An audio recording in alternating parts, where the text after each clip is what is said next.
Otwieram atlas. Nie widzę miejsca, gdzie mogłabym uciec stąd. Odkąd nadszedł zimny front, spokój się rozpłynął, jest coraz dalej. Chcę wyrazić myśli, zapominam słowa, zdania się nie kleją. Trudne doświadczenia, zgubiona nadzieja. Kto mi sklei serce, opatrzy rany, nauczy kochać,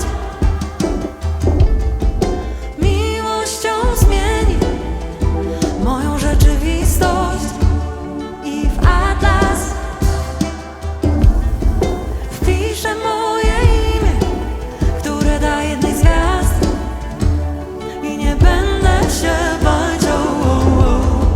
Kto mi sklei serce, opatrzy rany, nauczy kochać.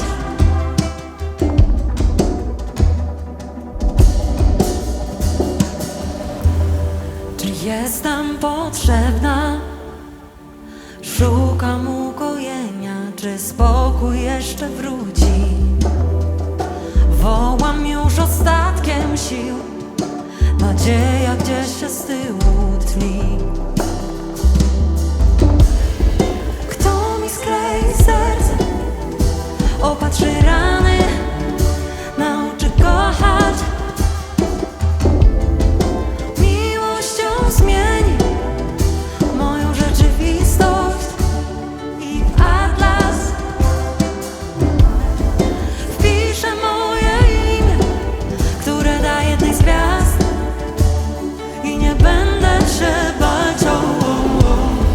Kto mi sklei serce, opatrzy rany, nauczy kochać.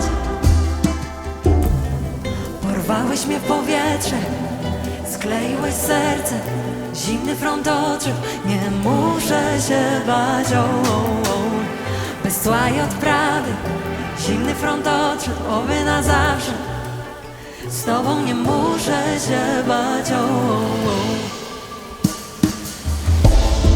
Kto mi sklei serce, opatrzy rany, nauczy kochać, miłością zmieni moją rzeczywistość i w atlas wpiszę moje imię, które da jednej z gwiazd, i nie będę się bać. Kto mi sklei serce, opatrzy rany, nauczy kochać.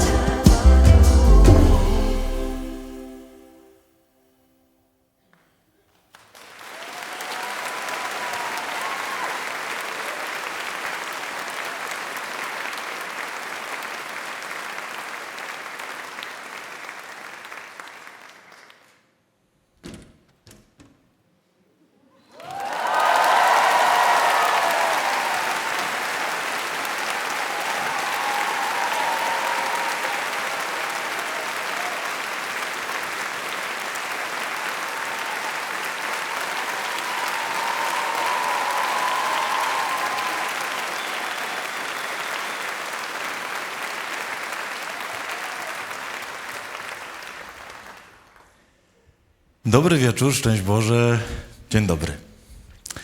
Moi drodzy, niezwykle się cieszymy, że po wielu miesiącach przekładania w końcu udaje nam się doprowadzić do tego spotkania i w końcu możemy wspólnie usiąść i możemy wam opowiedzieć niesamowitą historię. A naprawdę chcielibyśmy wam dzisiaj opowiedzieć absolutnie niesamowitą historię. Ta historia zaczyna się bardzo źle.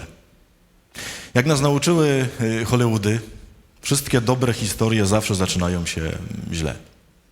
I ona zaczyna się od pewnego poranka, który ja przeżyłem w życiu wielokrotnie, myślę, że setki razy, niestety. Jestem przekonany, że bardzo wielu z was również doświadczyło takich poranków, Może ktoś z was dzisiaj w ogóle z takim porankiem się obudził. O jaki poranek chodzi?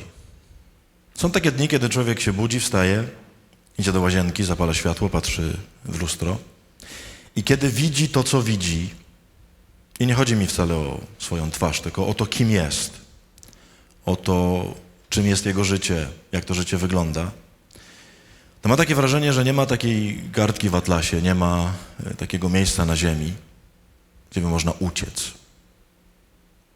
Czyli kiedy patrzy na to, co mu się przydarza, ma już dość.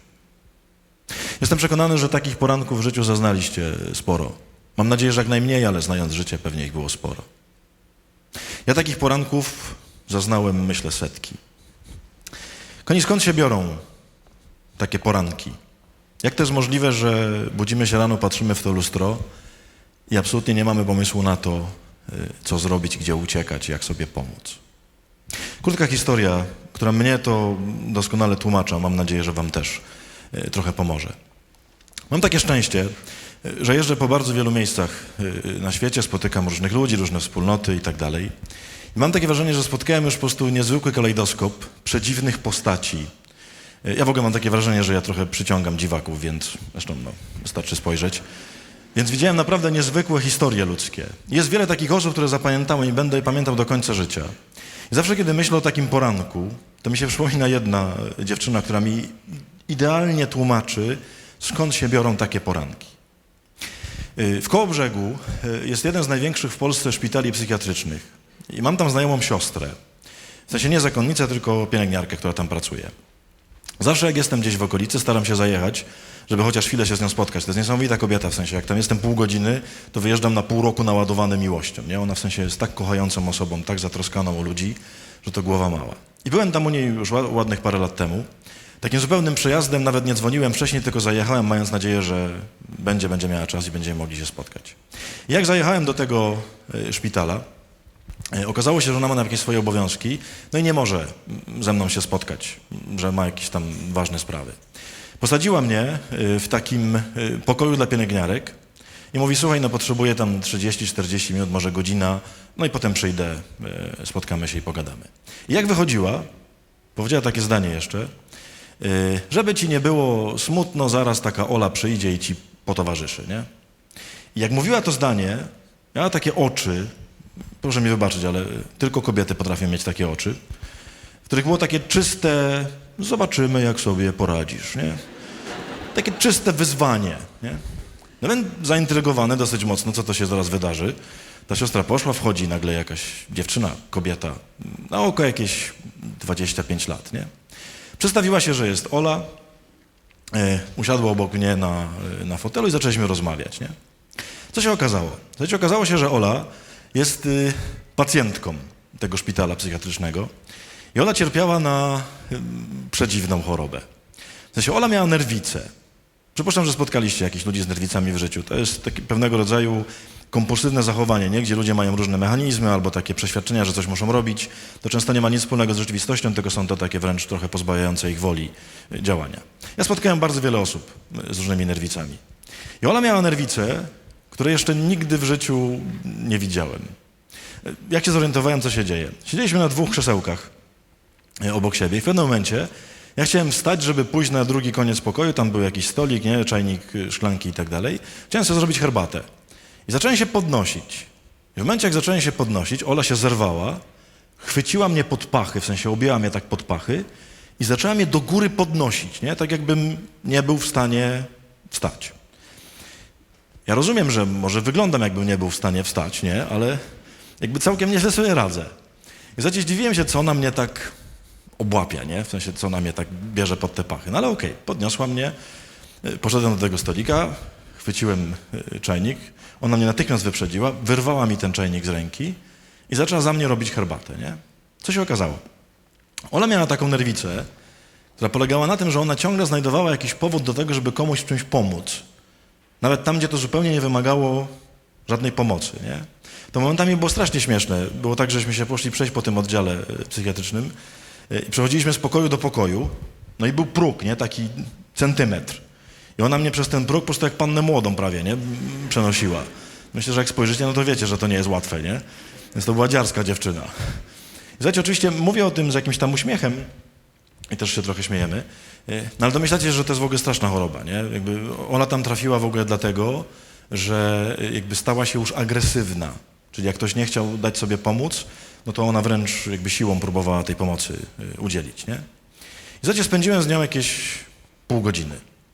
Pogadaliśmy, opowiedziała mi swoją historię, swoją rodzinę i tak dalej, no i w końcu poszła. I wróciła ta siostra.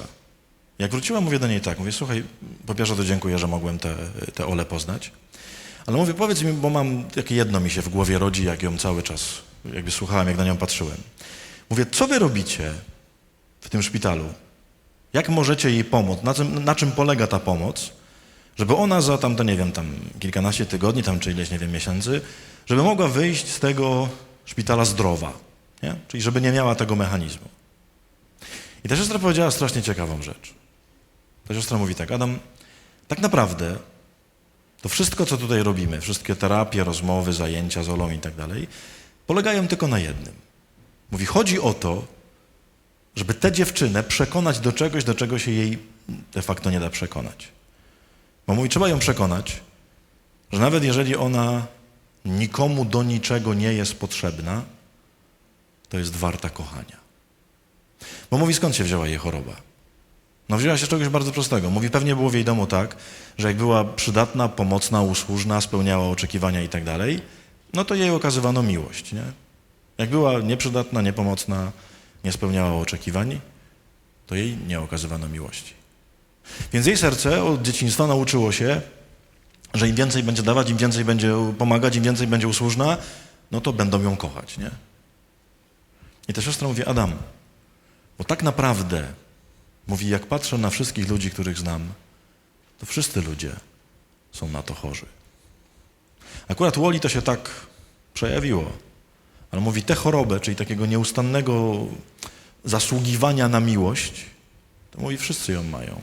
Ja lubię takie zdanie, ono jest trochę złośliwe, ale lubię takie zdanie, że tak naprawdę to my wszyscy jesteśmy głęboko chorzy psychicznie, tylko nie wszyscy są zdiagnozowani. Nie? Kochani, jestem przekonany, że jakby się jakiś specjalista temu przyjrzał, nie? To w pół godziny by ze 3 diagnozy postawił. Ale kochani, odnośnie tego, co mówiła ta siostra, zobaczcie, jak się przyjrzycie swoim, nie wiem, decyzjom, wyborom, dążeniom życiowym, to za czym biegacie, o czym marzycie i tak dalej, to nie jest tak, że prawie wszystko, jeżeli nie wszystko, bierze się dokładnie z tego pragnienia, że strasznie chcemy być, nie wiem, kochani, zauważeni, docenieni, piękni, sensowni, mający wartość i tak dalej, nie? Ja zauważyłem u siebie, że nawet w jakichś takich zupełnie najprostszych, z tym w ogóle niezwiązanych rzeczach, ja tak naprawdę tego szukam. Odkryłem to jakiś czas temu, jak słuchajcie, pączka kupowałem, nie? Naprawdę, byłem w cukierni, kupowałem pączka i kiedy na niego patrzyłem, wiecie, jaką miałem myśl w głowie? Miałem myśl, jak go kupię i go zjem, to będę gruby i nie będą mnie lubić. A jak go nie kupię i go nie zjem, to będę chudy i będą mnie lubić. Słuchajcie, my potrafimy do takich rzeczy włożyć pragnienie miłości.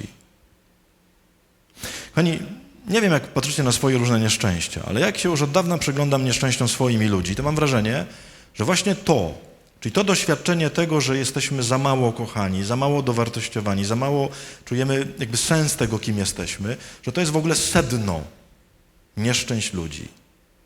Kochani, ja się przyglądam nieszczęśliwym ludziom od kilkudziesięciu lat. Jestem księdzem, na tym polega ta robota.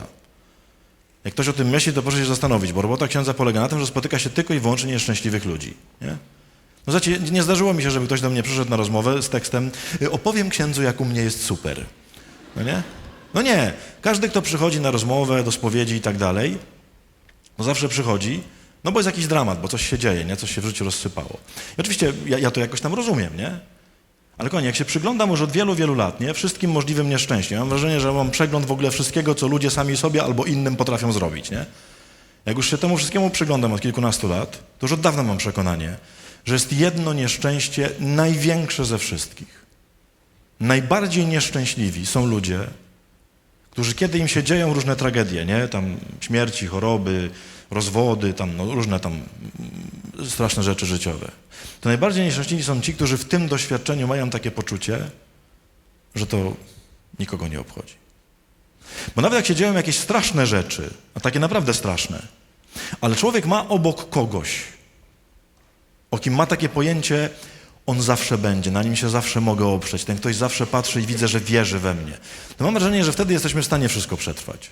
Jest ciężko, to jasne, ale jak jest ktoś taki, jak człowiek ma takie poczucie, że nie jest sam, to mam wrażenie, że dajemy radę. A w momencie, kiedy człowiek, o właśnie, jak patrzy w to lustro i widzi, że tam z tyłu nie ma nikogo, to jest właśnie to poczucie.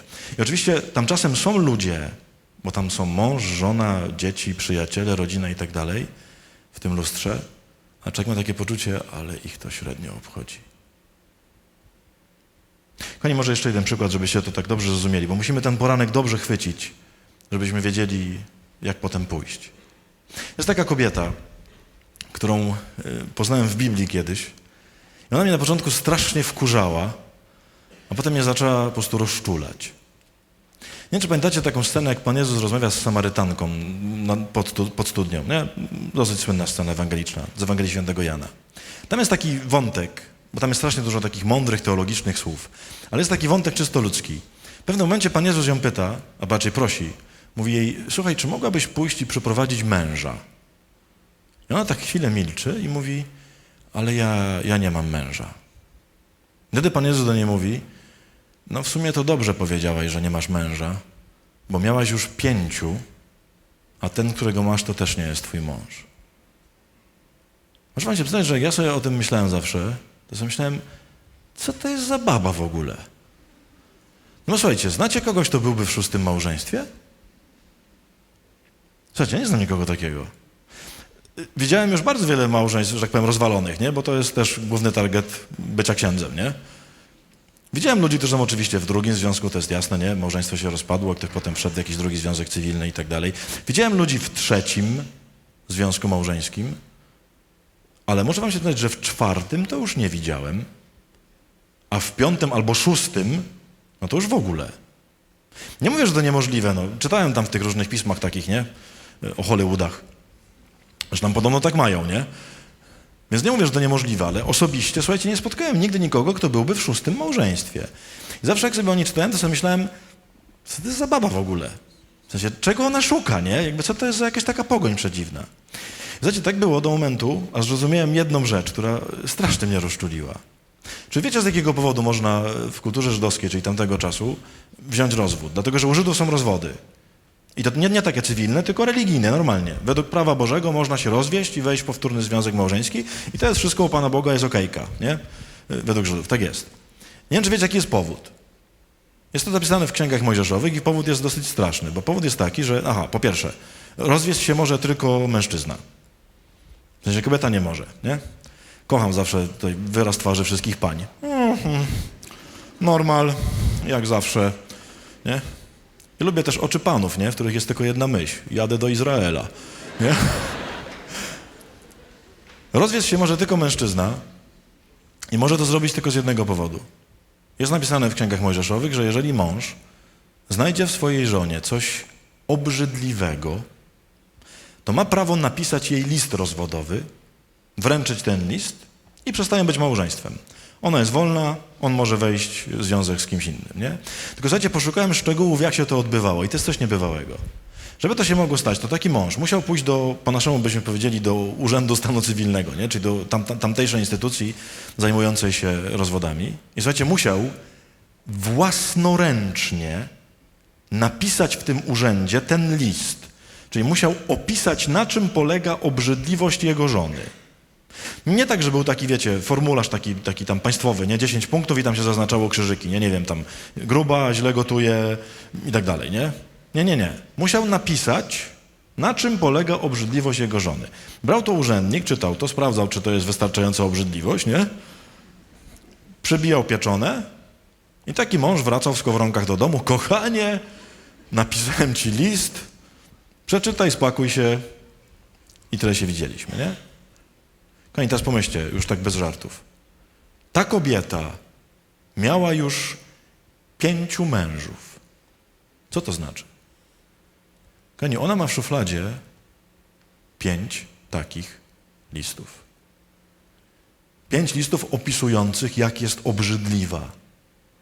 Jest właśnie w 6. związku małżeńskim, według tego, co mówi Pan Jezus, Skoro Pan Jezus mówi, to też nie jest twój mąż, to Pan Jezus pewnie już wie, jak to się skończy. Czyli ona czeka na 6. korespondencję, nie? Czeka na 6. opis tego, jaka jest obrzydliwa. Ja to kiedyś zrozumiałem, strasznie mi się rozczuliło względem tej kobiety. Ja nie wnikam, co tam było prawdą, co tam było nieprawdą w tych listach, to zupełnie nieistotne. Ale pomyślcie, jak ona musiała mieć zdeptane serce, jeśli ona dostała 5 takich listów, 6 niedługo. Nie mówię o tym z jednego prostego powodu.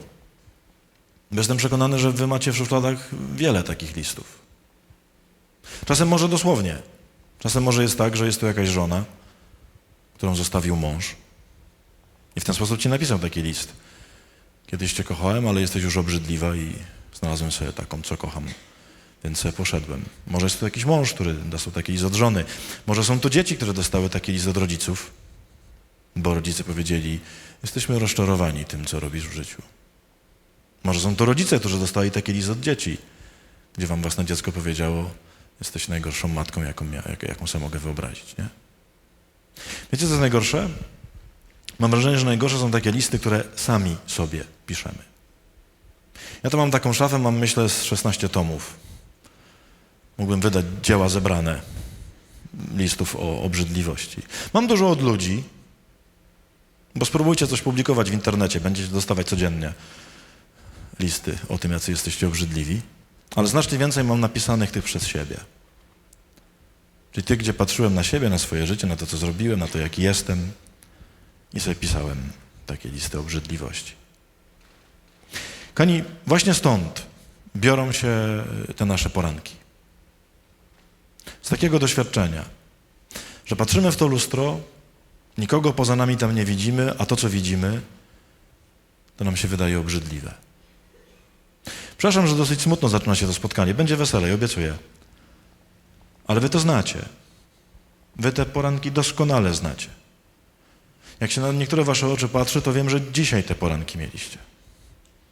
Że one w ogóle trwają w was już od dawna. Czasem trochę gorsze, czasem trochę lepsze, ale znacie je. Na to jest tylko jedno lekarstwo. Jedno. Trzeba spotkać takie oczy, i to nie mogą być te oczy w lustrze, bo nasze oczy nie pomogą. To muszą być oczy kogoś innego. W których oczach, w której twarzy, w których słowach zobaczymy i usłyszymy coś, co nas przekona, że to, co jest w tych listach napisane, to jest nieprawda. Że to, co myślimy, to, co nam te listy powiedziały, to, co widzimy w tym lustrze, że tak nie jest. O tym Aga ma super kawałek, więc go teraz posłuchajcie.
Do tego, moi drodzy, nie wystarczą oczy byle jakie.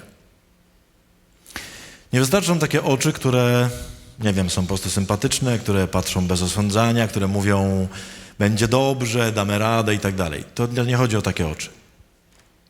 Potrzeba takich oczu, w których można dostrzec pewną nieskończoną gotowość na poświęcenie wszystkiego. Już tłumaczę, o co chodzi.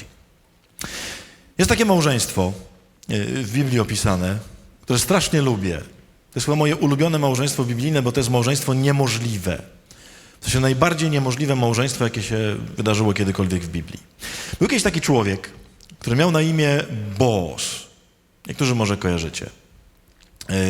Był Żydem, bardzo bogatym, miał wiele posiadłości, pól, dużo biznesów, bardzo kochał swój naród, był bogobojny, no w ogóle taki wcielony po prostu Izraelita. I problem polegał na tym, że Boaz zakochał się w kobiecie, z którą nie wolno mu było być. Dlaczego? Nie wiem, czy wiecie, dla Żydów w tamtym czasie, kiedy żył Boaz, były takie dwa narody, które były narodami całkowicie przeklętymi. To byli Moabici i Amalekici. Skąd się to wzięło? Lot, czyli bratanek Abrahama, po zniszczeniu Sodomy i Gomory, niestety, współżył ze swoimi 2 córkami. I z tego kazirodczego związku wzięły się 2 narody. Z jednej córki Moabici, z drugiej Amalekici.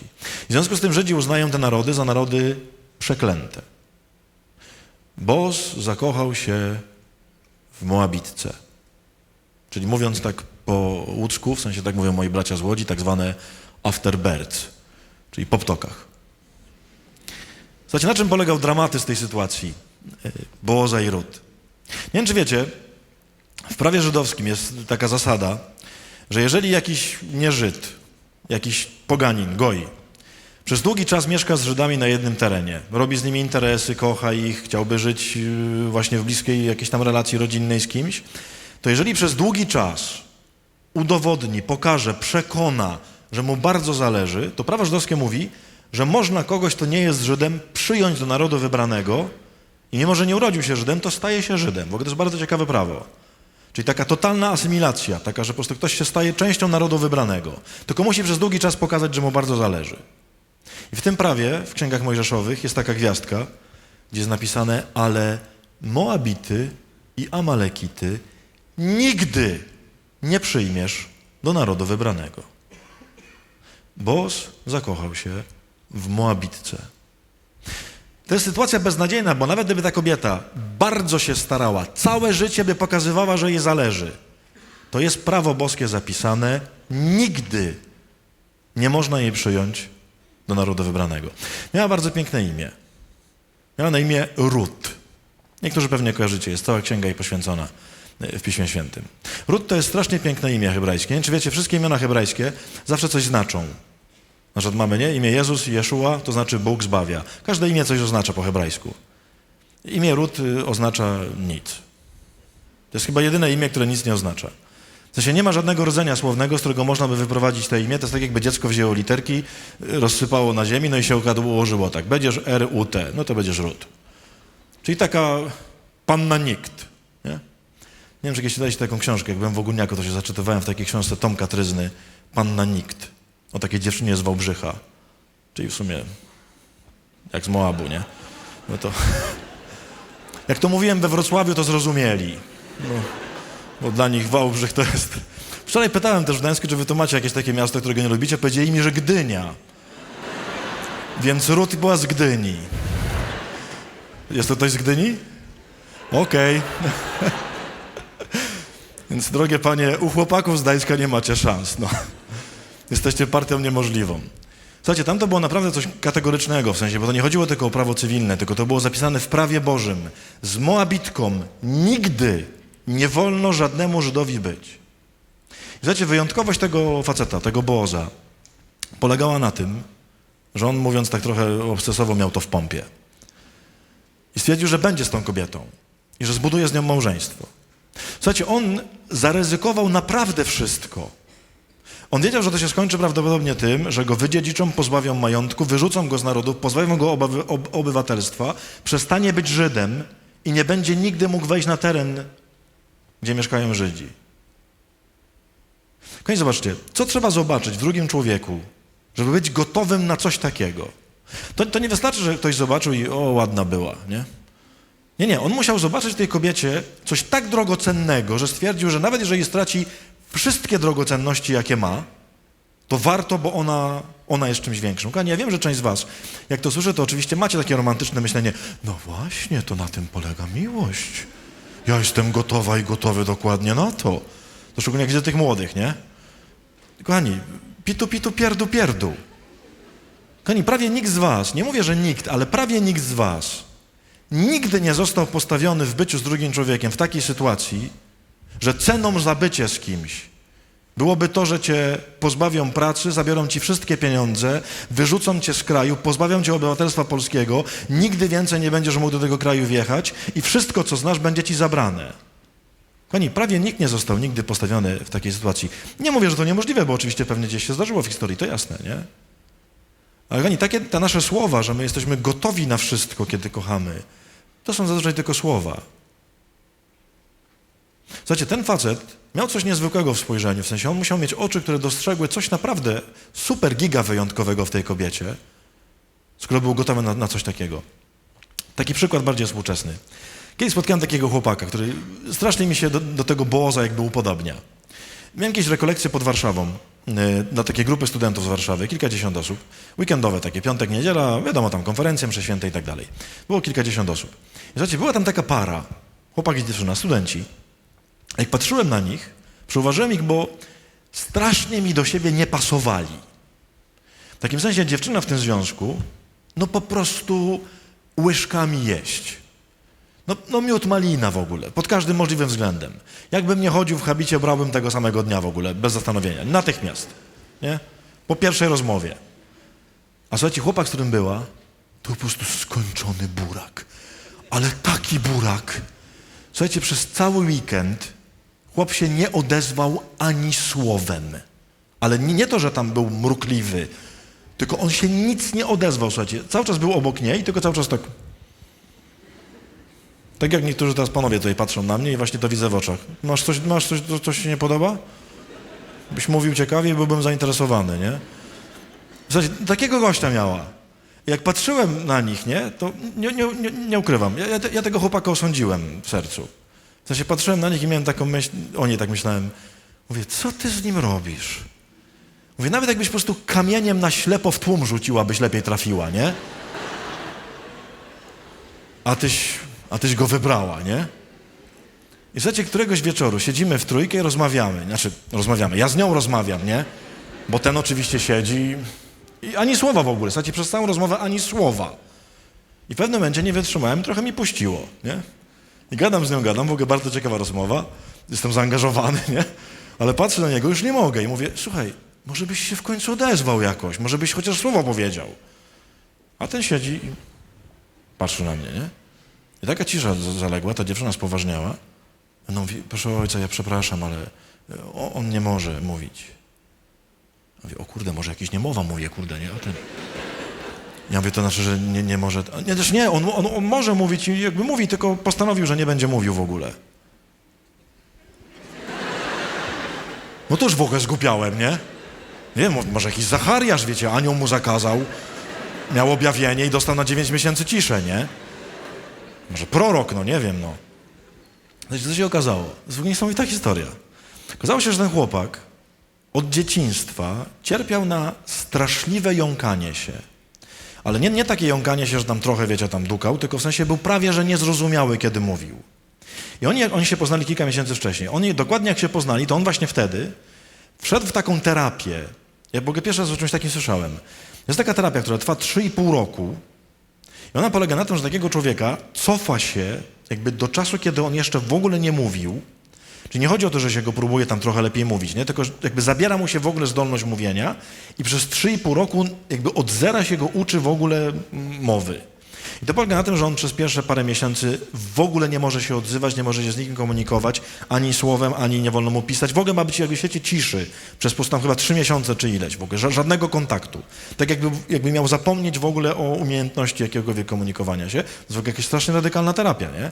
Potem po 3 miesiącach jest tak, że może, znaczy nadal nie może mówić, ale może pisać, czyli można się już nie komunikować, w sensie, że coś tam się pisze. Ja nie wiem w ogóle, jak on, wiecie, w tym czasie różne rzeczy wykonuje, prosi i tak dalej. No wszystko oczami, nie wiem, no. Potem jest w ogóle super, bo kolejny etap jest tak, że mu dokładają na przykład samogłoski, może mówić tylko samogłoski, nie? Czyli mówi tylko o, u, i tyle, nie? Potem sylaby, to się potem składa w słowa i tak dalej, nie? W ogóle to było bardzo śmieszne. Na różnych etapach tej terapii on dostaje różne ćwiczenia. Na przykład mi opowiadali, że jak będzie na tym etapie, gdzie się mówi samogłoski tylko, to jest tak, że on musi pójść do Biedry, nie? I musi kupić chleb. Czujecie sprawę? Wchodzi gość do Biedry, nie? I mówi o. A pani, a razowy, tak? No bo weźcie, kupcie chleb, mówiąc tylko samogłoski, nie? Bo to wszystko polega na tym po prostu, że jakby jego się konfrontuje tam ze śmiesznością i tak dalej. No wiecie, że jąkanie to w ogóle nie jest kwestia fizyczna, tylko to jest kwestia pewnych blokad, nie? Które człowiek ma po prostu. W ogóle fascynująca była ta historia, nie? W ogóle zupełnie inaczej zacząłem na tego chłopaka patrzeć, nie zrobiło mi się strasznie głupio, że go tak osądziłem, a to się okazało w ogóle strasznie fajny chłopak. Ale co było najciekawsze, bo w pewnym momencie ja mówiłem im tak, bo tak, oni się, słuchajcie, poznali właśnie wtedy, kiedy on wszedł w tą terapię, czyli de facto od początku związku. Oni w ogóle nie gadali, nie? Można powiedzieć, no naprawdę musieli dostrzec swoje wewnętrzne piękno, no nie? A przynajmniej ona w nim, no nie? I słuchajcie, ja ich pytam, ale słuchajcie, do niego mówię, ja rozumiem oczywiście, że chcesz sobie pomóc, że to ci przeszkadza, mówię, w ogóle super, szanuję to i tak dalej, ale mówię, nie lepiej to przełożyć, nie wiem, na przykład na poślubie i jakoś na później, nie? Mówię, no jak wy się w ogóle poznacie teraz, nie? Mało tego mówię, przecież macie te 3,5 roku teraz, przecież to jest w ogóle najlepsze 3 lata waszego związku, nie? No, potem też będzie tylko gorzej. No bo, no nie oszukujmy się, no, potem jest zawsze równia pochyła w dół, nie? Potem się tylko wspomina, że o, wtedy to on mnie tak kochał i w ogóle słuchał mnie wtedy. No ten słuchał, nie? Bo nic nie mówił, to słuchał, nie? Ja mówię, weźcie sobie to przełóżcie tak na 10 lat po ślubie, jak się już pokłócicie, zrobicie sobie takie ciche dni przez 3,5 roku, jak wtedy jak znalazł, nie? Jak nie będziecie ze sobą gadać, to będziecie mieli terapię akurat, nie? Ale słuchajcie, ten chłopak wtedy, bo on był akurat w tym etapie, że już mógł pisać. Nie wolno było mu mówić, ale mógł się posługiwać pismem, nie? I wziął komórkę i pisze do mnie na komórce, nie? I pisze do mnie tak. Proszę ojca, za 3,5 roku mamy ślub. I tak chował ten telefon przed nią, nie? W takim sensie to chyba on wiedział, ona jeszcze nie? Że... I mówi, za 3,5 roku mamy ślub. Mówi, nie mogę nie być w możności za te 3,5 roku stanąć przed nią, przed ołtarzem i nie móc jej powiedzieć, tak żeby to było nieśmieszne, na poważnie i w ogóle tak jak trzeba, że ją kocham. Mówi, muszę jej i mówi, poświęcę wszystko, co trzeba, żeby jej pokazać, jak bardzo ją kocham. Słuchajcie, szczęka mi opadła w ogóle, jak ten chłopak to napisał. Bo jemu nawet nie chodziło o to, że on chce się nie jąkać, nie? To nie chodziło o niego nawet. Tylko on chce to zrobić, bo ona. I uwaga, jestem przekonany, że tej dziewczynie to w ogóle nie było potrzebne, że gdyby on tam stał przed tym ołtarzem, nie, i byłoby tam kocham cię, to by jej to wystarczyło, nie? To nie tak, że ona tego potrzebowała. Tylko on miał takie przekonanie, że on jej musi udowodnić, że jest gotowy na każde poświęcenie, nie? Słuchajcie, to po prostu ze świecą szukać takiego chłopa. Dla mnie ten chłopak to jest boss. To jest właśnie gość, który dostrzegł coś tak niezwykłego w tej kobiecie, że mówi, okej, jak trzeba poświęcić 3,5 roku, żeby się nauczyć mówić jednego zdania, czyli jednego zdania, 2 słów, kocham cię, to okej, poświęcę 3,5 roku, żeby powiedzieć kocham cię. Tylko kochani, jedno takie zastrzeżenie malutkie. Jestem przekonany, że część z was jak tego słucha, od początku co tu gadam, no to macie w głowie taką jedną myśl. Aha, czyli potrzeba, żebym kogoś takiego znalazł tam czy znalazła, nie? No kto mnie tak będzie kochał? Że jak zobaczę takie oczy, które będą mnie tak kochały, to właśnie te moje poranki się skończą i tak dalej. Kochani, ja nie o tym mówię. Bo jeżeli tak by było, to byłoby wtedy tak, że ci wszyscy młodzi, którzy tu siedzicie, jesteście jeszcze na początku tam różnych związków, to sobie myślicie, no to tak właśnie u nas będzie, to tak, ja tak właśnie takiego wybrałam. Wszyscy starsi, jak napatrzycie na męża, żonę, to mówicie, aha, no to już jest, to już się u mnie wszystko skończyło, nie? To se znajdę, tak. Kochani, ja nie o tym mówię. Kochani, jeżeli myślicie, że jakiekolwiek oczy ludzkie, nawet najlepsze, i bardzo wam życzę i bardzo się cieszę, jeżeli macie takie oczy, jeżeli macie męża, żonę, chłopaka, dziewczynę czy przyjaciela, kto patrzy na was i kocha właśnie tak, to jest w ogóle super i bardzo wam tego życzę. Ale kochani, jeżeli myślicie, że takie oczy wam wystarczą i że to one wam zabiorą te poranki z życia, to już przegraliście. Z jednego prostego powodu. Ten głód, który w nas jest, w sensie głód bycia kochanym, bycia ważnym, pięknym, sensownym, dobrym, takiego poczucia, że to wszystko gra. Ten głód, który w nas jest, kochani, on jest nieskończony. To jest potwór, którego się nie da nakarmić. Ja wiem, co to znaczy, nie? To jest potwór, którego się nie da nakarmić. Kochani, coś, co jest nieskończone, może być nakarmione tylko przez coś, co jest nieskończone. Ja wam to, broń Boże, nie próbuję opowiedzieć o najpiękniejszej miłości ludzkiej. Mówię, bardzo jej wam życzę i żeby ktoś z was, broń Boże, nie pomyślał, że próbuję wam powiedzieć, że miłość człowieka to jest nieważna, niepotrzebna i że to w ogóle jest tam jakaś malizna. Nie, broń Boże. Rzeczywiście, jak się nie ma ludzi, którzy kochają, to jest strasznie ciężko, to jest jasna sprawa. Ja mam przyjaciół, którzy mnie kochają i myślę, że jestem bardzo często szczęśliwy właśnie dlatego, że ich mam. Że widzę ich oczy, najbliższych mi ludzi, w których oczach to widzę. Ale uwaga, to nie jest wystarczające wcale. Potrzebujecie spotkać, kochani, oczy nieskończone. Jest taka Ewangelia, bardzo lubię o niej opowiadać, bo ona, myślę, najlepiej to tłumaczy. Ona też jakby mnie dużo dała w moim życiu. Na pewno pamiętacie, jak Pan Jezus kiedyś powołał na swojego ucznia Mateusza Celnika. Kojarzycie sprawę? Słynna Ewangelia, nie? Wszedł do komory celnej, tam jakiś chłop siedział w robocie. Pan Jezus powiedział jedno zdanie, nie? Pójdź za mną. Chłop wstał, zostawił wszystko i poszedł za Jezusem, nie? Kochani, to jest niesamowita Ewangelia, tylko ona nie jest o tym, o czym się wydaje, że jest. Bo bardzo często, jak się o tej Ewangelii myśli, to się myśli, że to jest Ewangelia o powołaniu kogoś na księdza, nie? No bo to jest takie, że no jest chłop, tak? Jest pójdź za mną. To tak pasuje do księży, do zakonnic i tak dalej, nie? Jak są prymicje, styropianem tam walnąć nad ołtarzem, pójdź za mną, nie? Wystarczyła ci sutanna uboga, prymitjant wjeżdża do kościoła i wszyscy wiedzą, o co chodzi, nie? Uwaga, kochani, to nie jest Ewangelia o powołaniu kogoś na księdza, nie.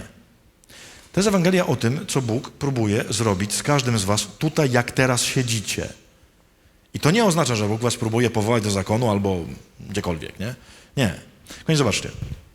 Mamy w tej Ewangelii spotkanie dwóch mężczyzn. Jest Pan Jezus, który ma wtedy jakieś 30 lat, to jest sam początek jego działalności, jeszcze nikt go nie zna, nie ma jeszcze uczniów, nie było cudów, anonimowa postać w ogóle jeszcze jest. I mamy Mateusza, nie? Dorosłego człowieka, który jak słyszymy pracuje zawodowo, Jezus go spotkał u niego w robocie. To trochę tak archaicznie brzmi, nie? Czyli, że spotkał go w komorze celnej, no to znaczy, że spotkał go w pracy po prostu, nie? Kochani, w ogóle, żeby tak sobie dobrze to zrozumieć, to ja w ogóle myślę, że na współczesne to najlepiej byłoby przetłumaczyć, że Mateusz pracował w ZUS-ie, nie? No bo na czym polega ZUS? No to jest tak, że wszystko jest zgodne z prawem, a wszyscy wiemy, że nas okradają, nie? Jakby, to jest oczywiste. Jest tu ktoś, kto pracuje w ZUS-ie? Czy... Jest? O kurde. Moje uszanowanie. Zawsze na każdym spotkaniu jest ktoś z ZUS-u.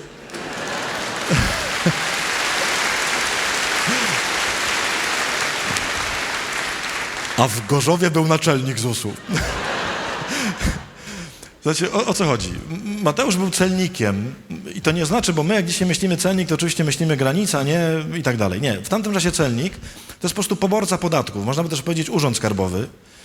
Tylko, że jakby problem polegał na tym, że Mateusz pracował w czasie, kiedy tamta ziemia jest pod okupacją rzymską. Czyli on de facto współpracował z okupantem. Dlatego wszyscy tak bardzo nienawidzili celników, bo to byli zdrajcy narodu. No bo oni zabierali pieniądze swoim i oddawali je Rzymianom, nie? No to jest trochę jak w ZUS-ie, nie? Że jakby, no myślę, że wiesz, o co chodzi, nie? Znasz tę machinę. Moi drodzy, pomyślcie sobie.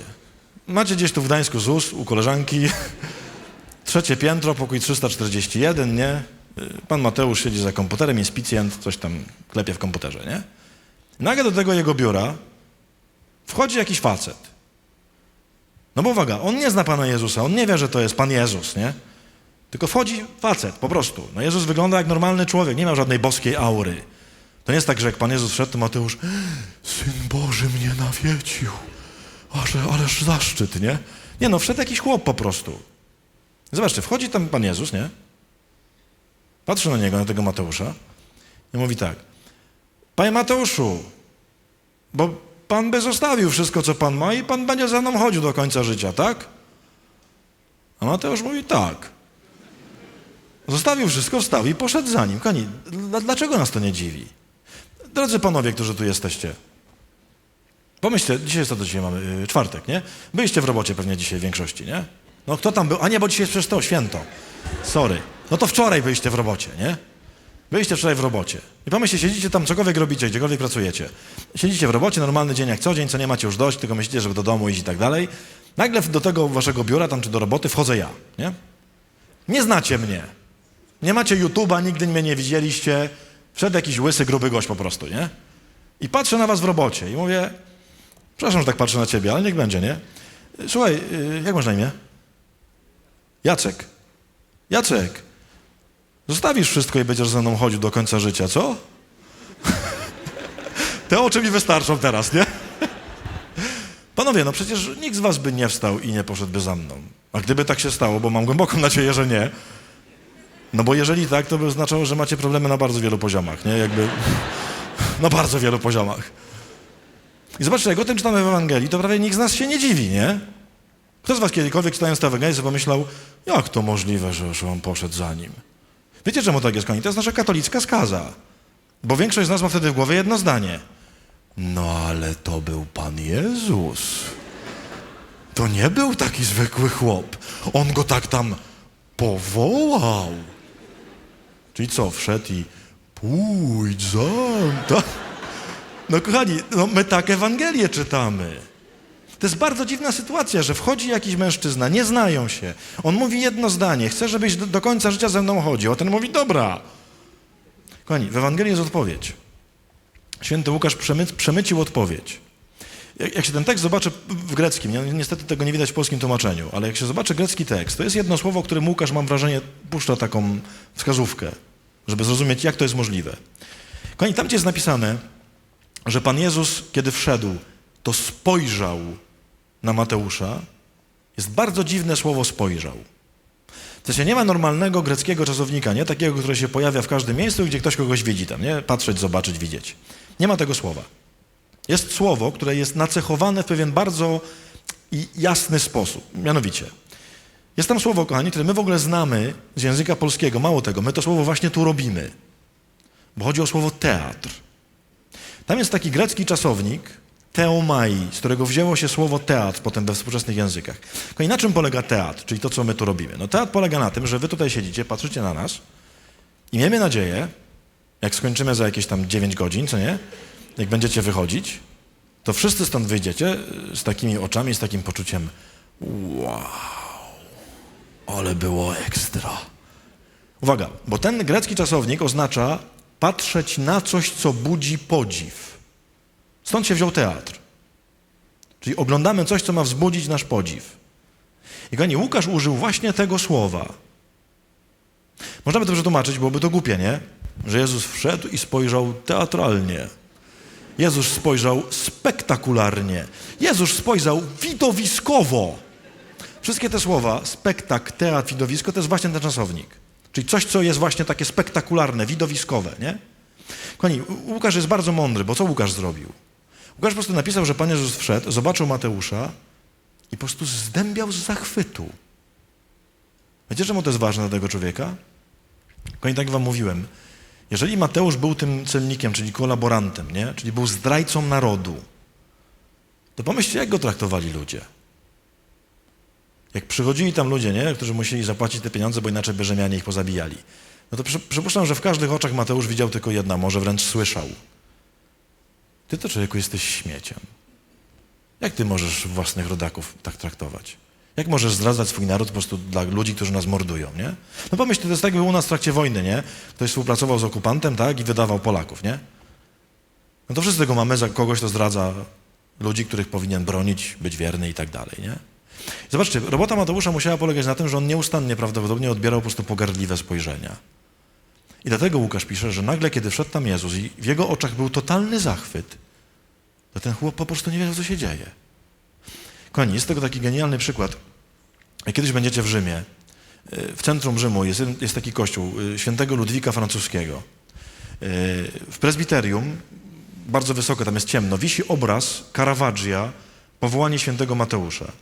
Żeby go zobaczyć, trzeba Franciszkanom 2 euro wrzucić do takiej maszynki. Zapala się światło na minutę, 2 euro, światło, 2 euro, światło, nie no. Franki wiedzą, jak się robi interesy, nie? Jak sobie zapalicie ten obraz, albo sobie oczywiście wklepcie w Google, nie? Caravaggio, Powołanie świętego Mateusza. Na tym obrazie jest taki stolik, kupa kasy leży na stoliku, 4 cenników siedzi dookoła. Z boku przy drzwiach stoi Pan Jezus, obok niego stoi jeszcze święty Piotr. Pan Jezus ma tak bardzo władczo wyciągniętą dłoń w kierunku Mateusza. Ta dłoń trochę wygląda jak ta dłoń Boga Ojca na tym fresku stworzenia, nie? Tak jakby stwarzał Mateusza. A Mateusz nie patrzy na Pana Jezusa, tylko patrzy na celnika obok. Ma w ogóle tak palcem skierowany, wskazuje na niego i ma taki wyraz twarzy, taką postawę, jakby mówił chyba ci chodzi o kolegę. Caravaggio to genialnie oddał. Bo on oddał, że jak Mateusz zobaczył, że ktoś patrzy na niego i jest zachwycony, to on nie może w to wierzyć i mówi, to chyba kolega, bo na mnie to się tak nie patrzy. Kochani, wiecie, że Pan Bóg patrzy teraz na nas, nie? Ale naprawdę patrzy. Nie w takim sensie tam ogólnym, nie? Że Pan Bóg nas tu widzi, wszystkich, tak? I mówi, naszli się, nie? Fajno. Nie. I nie patrzy w takim kluczu, jak to często nam babcie mówiły, nie? Nie wiem, czy wam tak babcie też mówiły. Ja zawsze, jak coś robiłem takiego szemranego, czyli dzień jak codzień, nie? To babcia mi zawsze mówiła, Adaś, uważaj, Bozia patrzy, nie? Zawsze mnie to trochę dziwiło. Co to jest ta Bozia? Bo to jest takie połączenie Boga Ojca z Matką Bożą, nie? Taka Matka Bozia, nie? Proszę, nigdy nie uczcie dzieci o Bozi żadnej, błagam was. A nie, słuchajcie, Pan Bóg teraz na nas patrzy. Moi drodzy, zaraz zupełnie na poważnie. Wiecie, że jak Pan Bóg teraz patrzy na tą salę, tutaj na nas wszystkich, to Pan Bóg tutaj, na tej sali widzi tylko i wyłącznie mnie. Naprawdę. Wiadomo. Kochani, wy dla Boga nie istniejecie w ogóle. Jesteście zbędni. Kocham wasze oczy teraz. To jest taki moment, no kurde, chyba nie ściemnia, ale przecież ściemnia. Jak to? Kochani, naprawdę. Pan Bóg, kiedy patrzy teraz na tą salę, widzi tylko i wyłącznie moją osobę. Jest zainteresowany tylko i wyłącznie mną. Nie mam was w ogóle. Uwaga. I tylko o Bogu można powiedzieć to, że kiedy patrzy na ciebie, to widzi tylko ciebie i nie widzi całego świata. I ja nawet nie istnieję. Jak patrzy na Marzenkę, to widzi tylko i wyłącznie Marzenkę. Obiecałem jej, że powiem jej imię na spotkaniu. Jak patrzy na Marzenkę,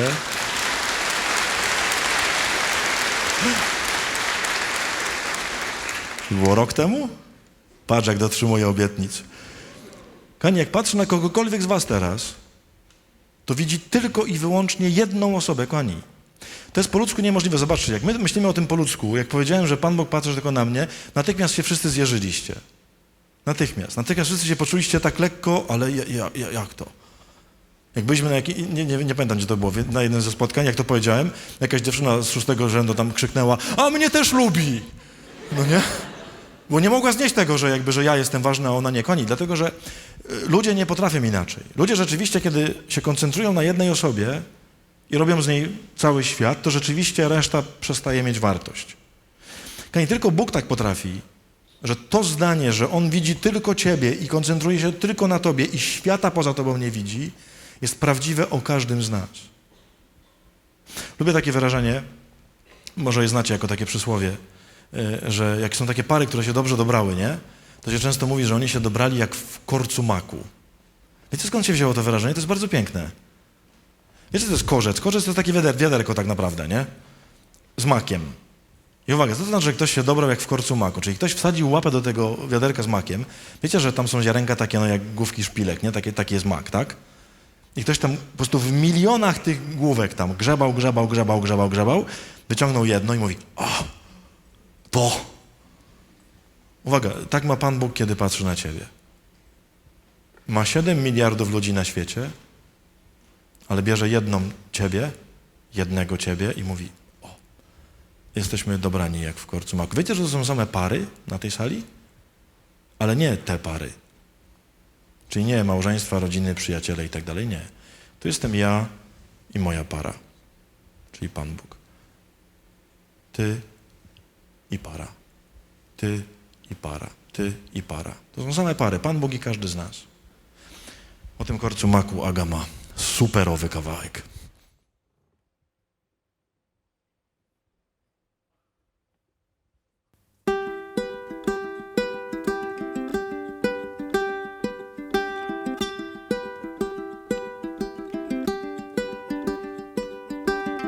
Szukałam cię w korcu maku i znalazłam wiele lat. Ziarenka przebierałam, jedne były mi bliskie, drugie nie tak bardzo, jak twe oczy niebieskie ciemną nocą.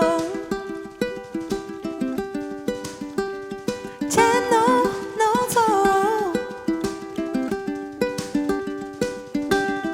szukałam cię w korcu maku i znalazłam wiele lat. Ziarenka przebierałam, jedne były mi bliskie, drugie nie tak bardzo, jak twe oczy niebieskie ciemną nocą. Teraz wiem, że mogę ci zaufać, teraz jestem cała twoja. Wiem dobrze, że na świecie nie ma ideałów, ale pozostaję wierna wyborom. Teraz wiem, że mogę ci zaufać, teraz jestem cała twoja. Wiem dobrze, że na świecie nie ma ideałów, ale pozostaję wierna wyborom. Pozostaję wierna wyborom, pozostaję wierna wyborom, pozostaję wierna wyborom, pozostaję wierna wyborom, pozostaję wierna wyborom, pozostaję wierna wyborom, pozostaję wierna wyborom, pozostaję wierna wyborom.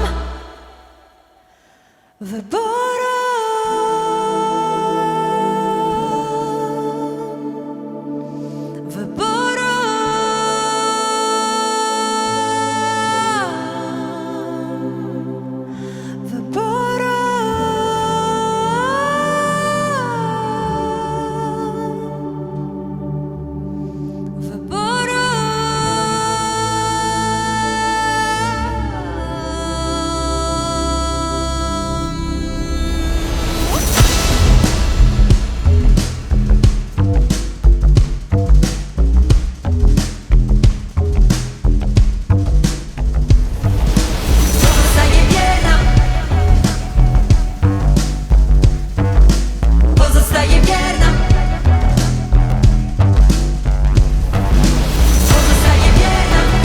wyborom, pozostaję wierna wyborom, pozostaję wierna wyborom, pozostaję wierna wyborom, pozostaję wierna wyborom, pozostaję wierna wyborom, pozostaję wierna wyborom, pozostaję wierna wyborom.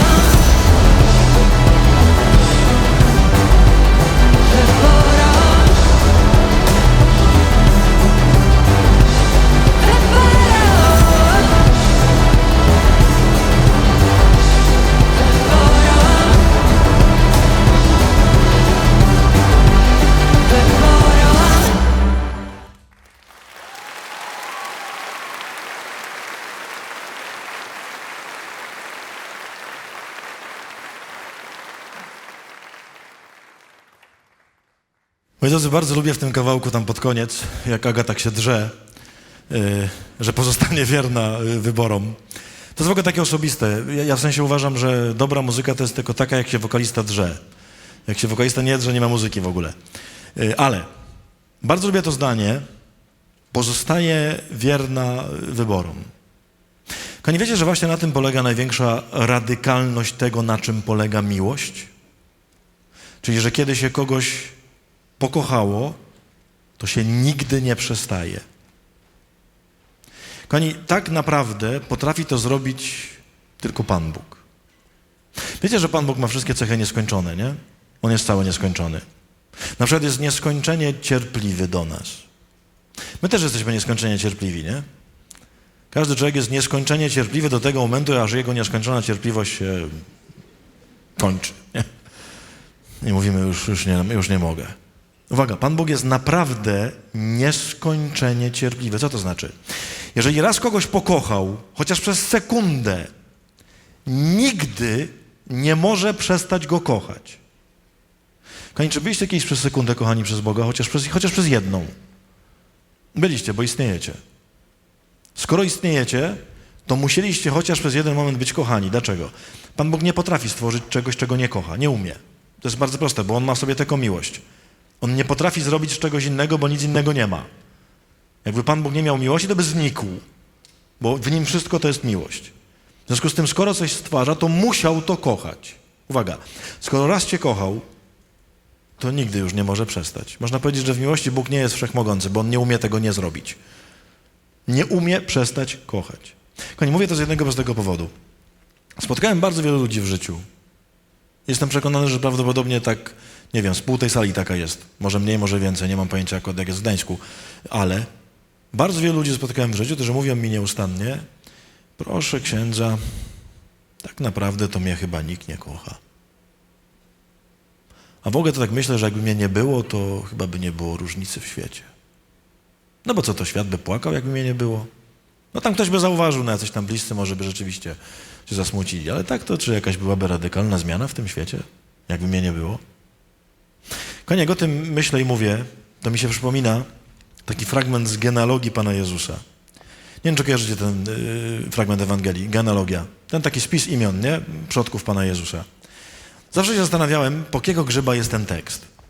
No bo słuchajcie, no bo to jest taki strasznie długi tekst, 7 minut tam jak wychodzi ksiądz, to będzie w grudniu czytane przed Bożym Narodzeniem. Wychodzi ksiądz, no i czyta, nie? Ten był ojcem tego, ten był ojcem tego, ten był ojcem tego, ten był ojcem tego, ten był ojcem tego, ten był ojcem tego, ten był ojcem tego, ten był ojcem tego. Dobry bit z tego można by zrobić, nie? Można by... Jasiu coś by to ugrał. Słuchajcie, kocham ten tekst, po prostu uwielbiam ten tekst, uwielbiam jak jest ta Ewangelia. Dlaczego? Tam za każdym oczywiście imieniem stoi historia, nie? Konkretnego człowieka, ale ostatnio odkryłem taki jeden szczególik, który mnie po prostu rozłożył. Wiecie, że jednym z przodków Pana Jezusa w tej genealogii był Jakub. Jakub, czyli ten, od którego się zaczął cały naród wybrany. Pamiętacie, Jakub miał 12 synów i z tych 12 synów zrobiło się 12 pokoleń Izraela, nie? Czyli cały naród wybrany. No ważna postać, protoplasta narodu wybranego. Zastanawiałem się, dlaczego Pan Bóg wybrał akurat tego syna z tych 12, żeby to przez niego poszła dalej ta linia, nie do Pana Jezusa. No, miał 12 do wyboru. Nie może pójść linia przez 2 albo przez 3, no tylko przez jednego można zrobić linię genealogiczną, nie? To czemu akurat tego syna wybrał, a nie innego, skoro miał 12 opcji? Słuchajcie, mówię o tym dlatego, że tam są takie postaci, które by świetnie pasowały.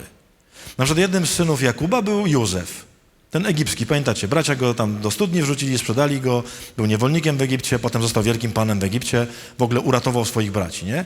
No to jest wypisz, wymaluj historia Pana Jezusa, nie? Sprzedany, zdradzony, potem uratował wszystkich ludzi. Wręcz Pan Jezus mógłby mówić, kultywuje tradycje rodzinne, nie? To by na kazania szło jak złoto. Porównywanie Pana Jezusa do Józefa, nie?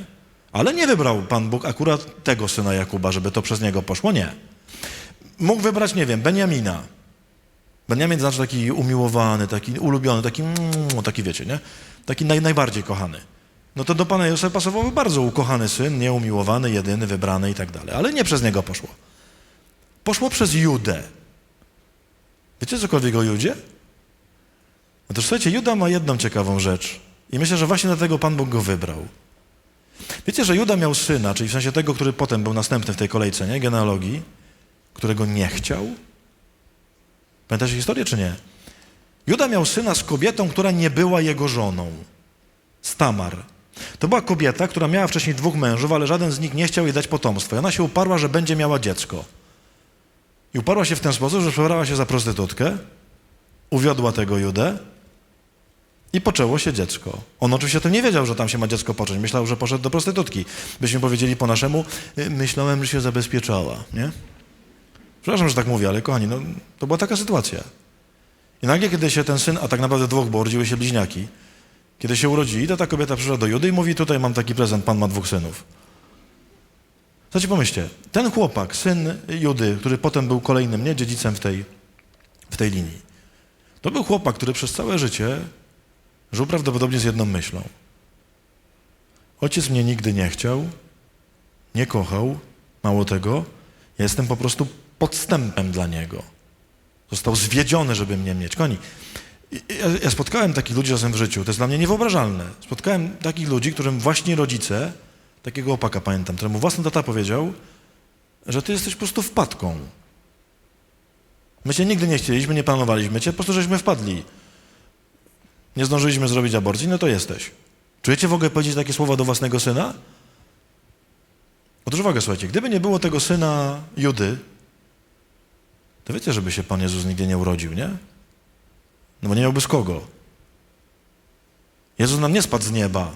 Przyszedł przez łono kobiece.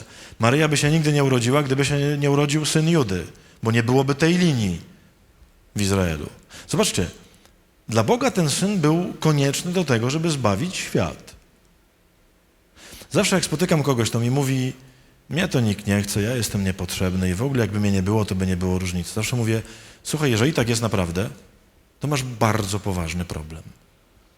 Bo to oznacza, że zbawienie świata wisi na tobie. No tak. Bo gdyby nie niechciany syn, to Bóg by nie zbawił świata. Kochani, na tym właśnie polega radykalność tego, jak Pan Bóg kocha. On widzi zupełnie inaczej niż my. Tam, gdzie my widzimy tylko bezsens, niechcianość, niepotrzebność, niekochaność i tak dalej, on mówi, bez ciebie mi się świat zawali. Ty mówisz, że ja jestem do niczego niepotrzebny, a on mówi, ja cię widzę zupełnie inaczej. Jakby ciebie nie było, to mi się świat rozsypie. Kochani, taka scena, myślę, że najważniejsza chyba scena z tego, co wam tu chcę powiedzieć. Jest taka Ewangelia, która mnie absolutnie mrozi, w takim sensie zadziwieniem i niemożnością uwierzenia, że tam się dzieje to, co się dzieje, która pokazuje właśnie tą radykalność tego, jak daleko Bóg się posuwa w miłości. Kochani, pewnie pamiętacie taką scenę z Ostatniej Wieczerzy. To jest dla mnie najważniejsza scena w Biblii, naprawdę. Gdzie Pan Jezus, siedząc na Ostatniej Wieczerzy, ewangelista tak to opowiada, mówi tak. Jezus, doznając głębokiego wzruszenia, powiedział do swoich uczniów, jeden z was mnie wyda. Oni tam pytają jeden przez drugiego, tam, Panie, ale który? Wtedy Jezus mówi tak, ten, komu wezmę kawałek chleba, umoczę w misie i podam mu. No i potem bierze kawałek chleba, macza w misie i podaje Judaszowi. Potem mówi do niego takie dziwne zdanie, mówi, co masz czynić, czyń prędzej. Ten wybiega z wieczernika, no i idzie zdradzić Pana Jezusa, nie? Kochani, dla mnie to jest najważniejsza, jedyna w ogóle scena w Biblii, której potrzebuję. Nie ma drugiej sceny w Biblii, która by opisywała absurdalność i niepojętość tego, jak Bóg kocha. Ja wiem, że z pozoru to trochę tego nie widać, no bo co tam widać? No Boże, no powiedział, to go zdradzi, tak? I ten zdrajca poszedł go wydać. Co to za miłość, nie? Kochani, zobaczcie. Zaczyna się od tego, że ewangelista mówi, Jezus doznając głębokiego wzruszenia. Ja wiem, że my kiedy to słyszymy, no to słyszymy takie coś, że Pan Jezus był tak poruszony, tam no taki był przejęty tym, co mówił, nie? Kochani, tam jest takie wyrażenie, tutaj naprawdę tłumacz nie miał wyboru, w sensie nie jest w stanie tego przetłumaczyć lepiej, nie da się tego zrobić. Z jednego prostego powodu. Tam, kochani, po grecku jest takie coś, co nazywa się idiomem. Wiecie, co są idiomy, czy nie? Niektórzy kiwacie głowami, że tak, inni macie oczy jak 5 złotych, nie? Uwaga, to co właśnie powiedziałem, czyli oczy jak 5 złotych, to jest właśnie idiom. Idiom polega na tym, że mówisz jedno, a to oznacza coś innego. Czyli nie mówisz tego, co mówisz. No bo kiedy mówię, że masz oczy jak 5 złotych, no to nie mówię, że masz 5 złotówki w oczach, nie? Tylko mówię, że jesteś zdziwiony, tak? Dobra, bo widzę niektóre oczy takie... Halo? Najpopularniejszy polski idiom chyba. Zjadłbym konia z kopytami. Tak? Każdy, kto mówi zjadłbym konia z kopytami, nie mówi dajcie mnie kunia, będę jadł po kopyta, nie? Nie, oczywiście mówi, że jest głodny, nie? Ale uwaga, z idiomem problem polega na tym, że jak się go tłumaczy na inny język, no to kurde, no to o co chodzi, nie? No przetłumaczcie ten idiom na angielski, Anglik jak usłyszy, że Polacy mówią zjadłem konia z kopytami, no to Anglik pomyśli i powie, zawsze wiedziałem, że to jest dziwny kraj, nie? Może tam mają dużo kuni, no to jedzą, nie? No nie, zawsze jak się tłumaczy idiom, trzeba zrobić coś naokoło. I uwaga, w tym miejscu jest idiom, dlatego się go nie da lepiej przetłumaczyć. Tam jest dosłownie po grecku napisane, gdybyśmy to przetłumaczyli wprost, byłoby tak. Jezusowi odkręciła się nerka i powiedział. Czyli byśmy pomyśleli, aha, czyli Pan Jezus miał problemy z nerkami, właśnie coś zjadł na ostatniej wieczerzy, no i mu się odezwało, nie? No bo tak to brzmi, no. Kochani, nie. Grecki idiom, odkręcona nerka, w ogóle my to znamy, kochani. Zauważcie, że jak się czegoś boicie na przykład, albo jak jesteście zestresowani, albo czeka was jakaś taka bardzo ważne wydarzenie, to często aż to czujemy po prostu nie, tacy jesteśmy aż ściśnięci w brzuchu, aż po prostu mówimy, aż mnie po prostu skręca, bo po prostu tak się boję, nie? Tu jest, widzę, sporo studentów, nie? Jak idziecie na egzamin, na który nic nie umiecie, nie? Tabula rasa, nieskażony wiedzą, nie? Jakby totalna czystość. To kiedy tam wchodzisz, nie? Do tej jaskini, to co czujesz wtedy tutaj, nie? Czyli ten moment, kiedy student mówi, Boże, zaraz się pożygam ze strachu, nie? Jak tam wchodzisz, to jest właśnie to. Czyli chodzi o to, że to taki idiom, który wyraża, że Jezusowi po prostu wewnętrznie wszystko się po prostu skręca, nie? Kochani, to jest w ogóle bardzo ważne wyrażenie. Dlaczego? Ono się pojawia w strasznie ważnych momentach życia Pana Jezusa. Pamiętacie, jak Pan Jezus stoi pod grobem Łazarza i się dowiaduje, nie, że Łazarz nie żyje? Wiecie, że on bardzo kochał Łazarza i jego siostry. To tam jest w polskim tłumaczeniu tak, że na wieść o tym Jezus się rozrzewnił. Tam, gdzie jest rozrzewnił, po grecku jest odkręciła mu się nerka. Pamiętacie, jak Pan Jezus spotyka wdowę w Nain, co tam tego chłopaka niosą, nie na marach, co Pan Jezus potem go wskrzesił. To jest napisane, że kiedy Jezus zobaczył tę kobietę, to użalił się nad nią. Tam, gdzie jest użalił się nad nią, jest odkręciła mu się nerka. Kochani, to są takie miejsca, w Ewangelii jeszcze jest parę, które pokazują po prostu Pana Jezusa najbardziej poruszonego jakby z możliwych. Czy zobaczcie, na tej ostatniej wieczerzy Jezus przeżywa coś strasznie trudnego, coś się w nim dzieje bardzo takiego wyjątkowego. I kiedy to się dzieje, to Jezus mówi tak. No jeden z was mnie wyda. I kiedy ma pokazać, który, zauważcie, to nie mówi, nie, że Judasz, tylko zobaczcie, robi taką pantomimę, nie? No to jest trochę pantomima taka, czyli pokażę wam, a wy zgadniecie, jak wam pokażę, nie? No na tym polega pantomima, nie? Mówi, wezmę kawałek chleba, umoczę i podam. Jak mu podam, to będziecie wiedzieli, który, nie? Nie mógł po prostu powiedzieć? No nie mógł. Czy kiedyś o tym geście myśleliście? Kochani, każdy Żyd, który czyta tę Ewangelię, który zna Stary Testament, natychmiast wie, o co chodzi i prawdopodobnie traci przytomność. Dlatego, że Jezus posłużył się gestem, który jest bardzo jednoznaczny i który oznacza coś niewiarygodnego. Ten gest, kochani, pojawia się w Starym Testamencie 2 razy, w bardzo ważnych miejscach. Po raz pierwszy się pojawia w historii, a jakże, Rut i Booza. Wiecie, kiedy zaczęło się ich małżeństwo? Zaczęło się w ten sposób, to małżeństwo niemożliwe. Ona pracowała na polu, którego właścicielem był Booz. Bardzo ją tam prześladowali, bo tam ona była Moabitką, więc była zupełnie do skreślenia, więc ją tam bili i w ogóle cudawianki tam się działy. I on na to pole przyjechał, nawet nie wiedząc, że ona tam jest, tylko przyjechał po prostu na inspekcję i zobaczył, co jej tam robią. Wziął w obronę tę kobietę, zaprosił ją do siebie do stołu, to w ogóle już był skandal, no bo jak może Żyd z Moabitką przy jednym stole siedzieć? I napisane, że kiedy ją zaprosił do stołu, miał tam kwaśną polewkę. Kwaśna polewka to jest, nie wiem, jakiś taki kapuśniak po naszemu, nie? Miał zupę, wziął kawałek chleba, umoczył i podał jej.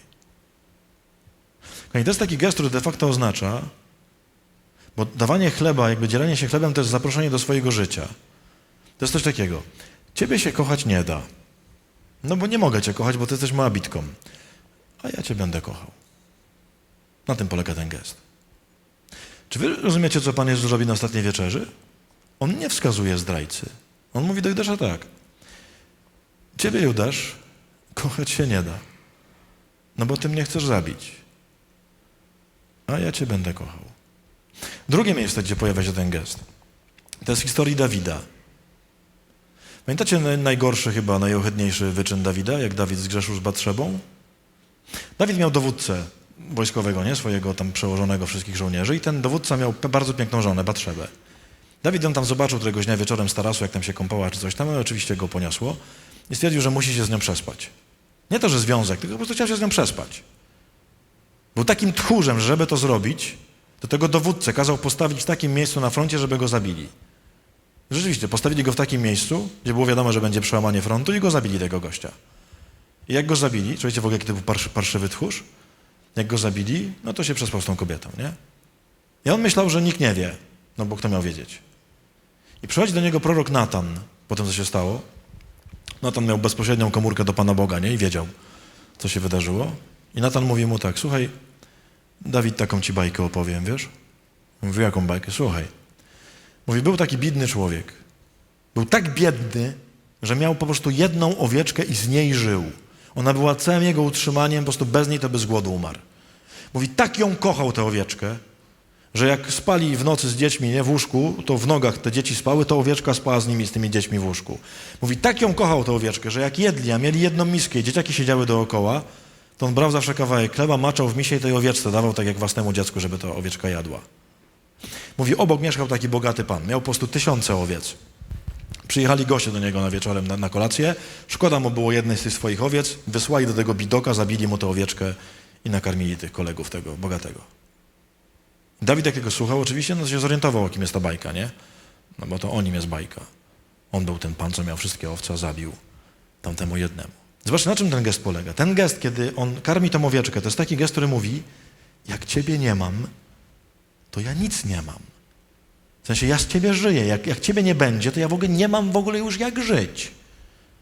Czy wy rozumiecie, jaki gest wykonuje Pan Jezus na ostatniej wieczerzy? On mówi do Judasza, dając mu ten kawałek chleba, Judasz, jak ja ciebie stracę, to ja nic nie mam. Jak ciebie nie będę miał, to ja w ogóle nie mam już po co żyć w ogóle. Kiedyś w ogóle tak sobie pomyślałem, kochani, wiecie, że to w ogóle jest gest rodzinny Pana Jezusa? No bo wiecie, że Rut to była jego babka, bo ona jest w genealogii również. Czy wam na przykład rodzice kiedyś opowiadali historię o dziadkach? Ja jednego mojego dziadka nie poznałem, bo się urodziłem, jak mój dziadek już umarł. Nigdy go nie spotkałem, nie? No bo umarł chyba 2 lata przed moimi narodzinami. I mój tata opowiadał mi bardzo wiele historii o moim dziadku. On był w ogóle dyrygentem Filharmonii Częstochowskiej, no? Tak. I słuchajcie, ja pamiętam bardzo wiele historii o moim dziadku. I tak sobie to wyobrażam, że może Maryja, jak Pan Jezus był mały, to mówiła mu, słuchaj, Jezu, mieliśmy kiedyś taką babkę, Rut. Boże, ona z Wałbrzycha była, słuchaj. W sensie z Gdyni była. Beznadziejna kobieta. Ale dziadek, słuchaj, to był taki przecinak, że on się z nią ożenił po prostu choćby nie wiem co. A wiesz, jak to zrobił? Brał kawałek chleba, maczał jej w misie. Może Pan Jezus znał tę historię w ogóle ze swojej rodziny, bo to jest historia jego dziadków. I dla mnie ten rozdział, jak spojrzycie do Pisma Świętego, tam są zawsze takie nagłówki, nie? Redaktor jej tam dopisuje. Zawsze nagłówek tego rozdziału brzmi ujawnienie zdrajcy. Ewentualnie Jezus wskazuje zdrajcę, nie? Ja uważam, że to jest najgłupszy tytuł, jaki można dać temu rozdziałowi. Tam powinien być tytuł Jezus wyznaje miłość Judaszowi. Ewentualnie małżeństwo niemożliwe, nie? Konie, to jeszcze nic. Potem się dzieje coś największego i to się w ogóle w pale nie mieści. Potem Pan Jezus mówi do niego takie dziwne zdanie. Czy wy to zdanie rozumiecie? Co masz czynić, czyń prędzej. Kochani, ja przez lata po prostu się tak jeżyłem, bo ja nie rozumiem tego zdania, no bo to brzmi tak, przecież jakby Pan Jezus go zachęcał do zdrady, tak? No co masz zrobić? Wiemy, że chodzi o zdradę, no to prędzej idź to zrób. O co tu w ogóle? No i przecież wiemy, że Pan Jezus potem w Ogrójcu, jak się modlił, to błagał Ojca, żeby mu zabrał ten kielich, nie? Czy to nie jest tak, że Jezus chciał umrzeć? Jezus bardzo nie chciał umrzeć. No to czemu pogania tego Judasza, żeby poszedł go zdradzić, nie? Kochani, ja przez lata szukałem po prostu wszystkich możliwych komentarzy, przekopałem po prostu wszystkich ojców Kościoła, jakichś tam teologów współczesnych, żeby tylko zrozumieć, o co chodzi w tym zdaniu. I zobaczcie, nic mnie nigdy nie satysfakcjonowało, bo to zawsze były jakieś takie teologiczne pitu-pitu. Aż w końcu znalazłem po prostu jeden komentarz, który mnie absolutnie zastrzelił. Jest taki teolog, w sensie już nieżyjący, szwajcarski kardynał, który się nazywa, tak będzie teraz mądrze, Hans uns von Balthasar, nie? Był taki kardynał. Ważna postać w ogóle dla Jana Pawła. Pisał mu dużo tekstów i tak dalej. Zresztą Jan Paweł zrobił go kardynałem. I słuchajcie, on w swoim komentarzu do tej Ewangelii napisał niewiarygodną rzecz. On mówi tak, dlaczego Jezus powiedział do Judasza to dziwne zdanie, nie? Mówi, bo wyobraźmy sobie hipotetyczną sytuację. Kiedyś na sądzie ostatecznym stanie Judasz. No bo stanie. Tak jak każdy człowiek, nie? Kto go będzie sądził? No Pan Jezus. Sędzią człowieka jest Syn Boży. Nie żadne gremia, nie żadne trybunały. Jezus nas będzie sądził. Ten kardynał pisze, sytuacja będzie trochę niekomfortowa. No bo jeden go zdradził, ten go teraz sądzi, nie? I mówi, Jezus zada Judaszowi tylko jedno pytanie na tym sądzie ostatecznym. Spojrzy na niego i powie tak, Judaszu, dokonałeś chyba największej zbrodni w historii ludzkości. Wydałeś na śmierć Syna Bożego. No grubo. Dlaczego to zrobiłeś? Dlaczego? I ten kardynał wtedy pisze, co to był za odważny gość? Pisze tak, Judasz przestępując z nogi na nogę, powie szeptem tak, żeby nikt nie słyszał,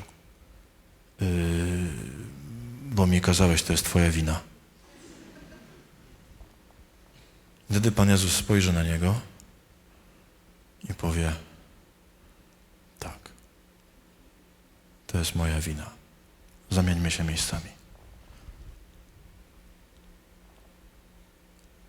Czujecie to? Znacie takie zdanie, które żeście w kościele, przypuszczam, jeżeli chodzicie do kościoła, to pewnie je słyszeliście 150 po prostu gazylionów razy.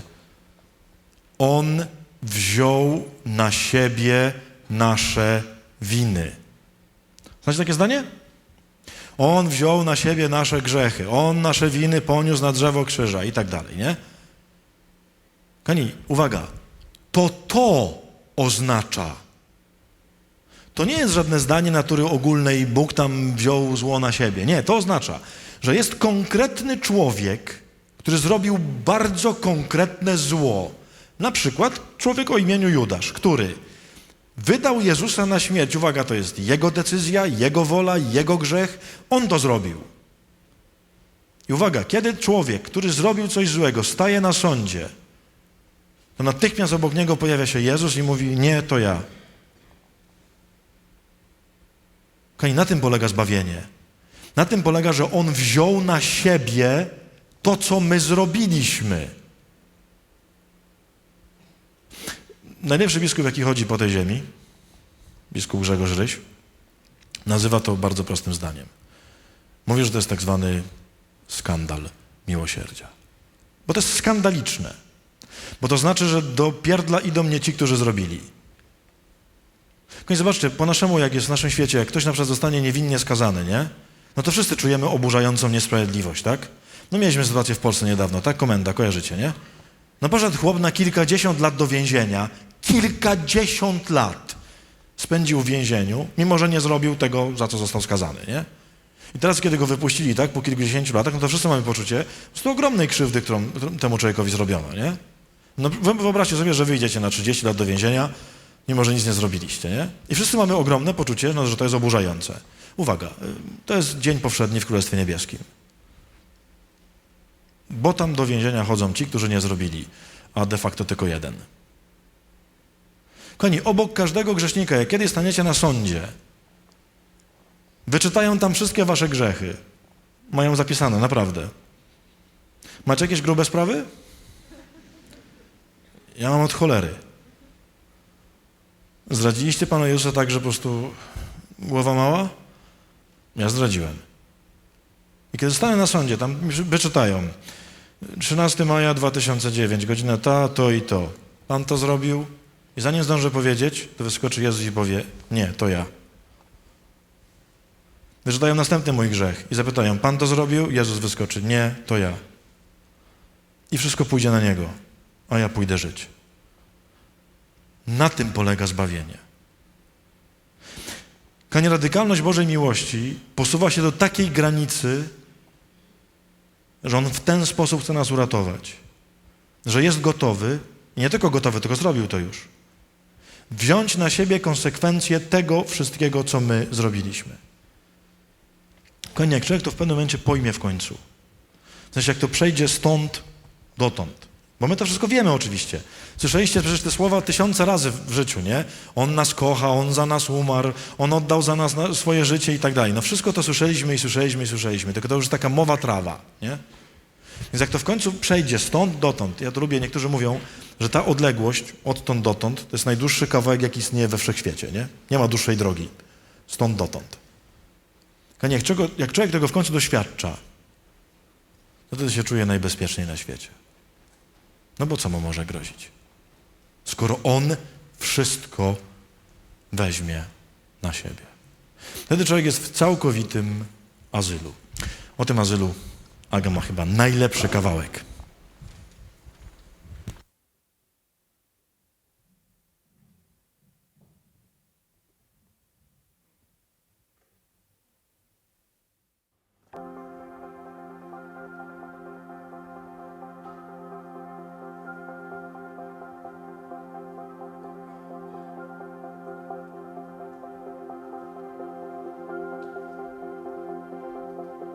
Twój spokój mnie przyciąga, jest dla mnie jak bezpieczny azyl, gdzie jest Twoja pełnia.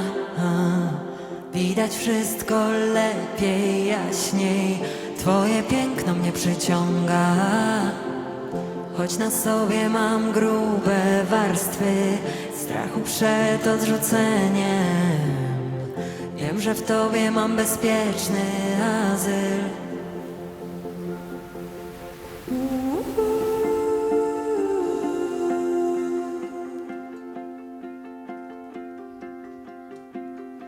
Mam wrażenie,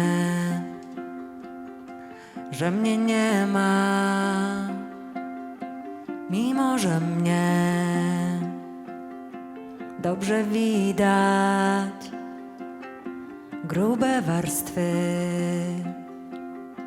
niespełnienia przytłaczają. Jak się pozbyć ich?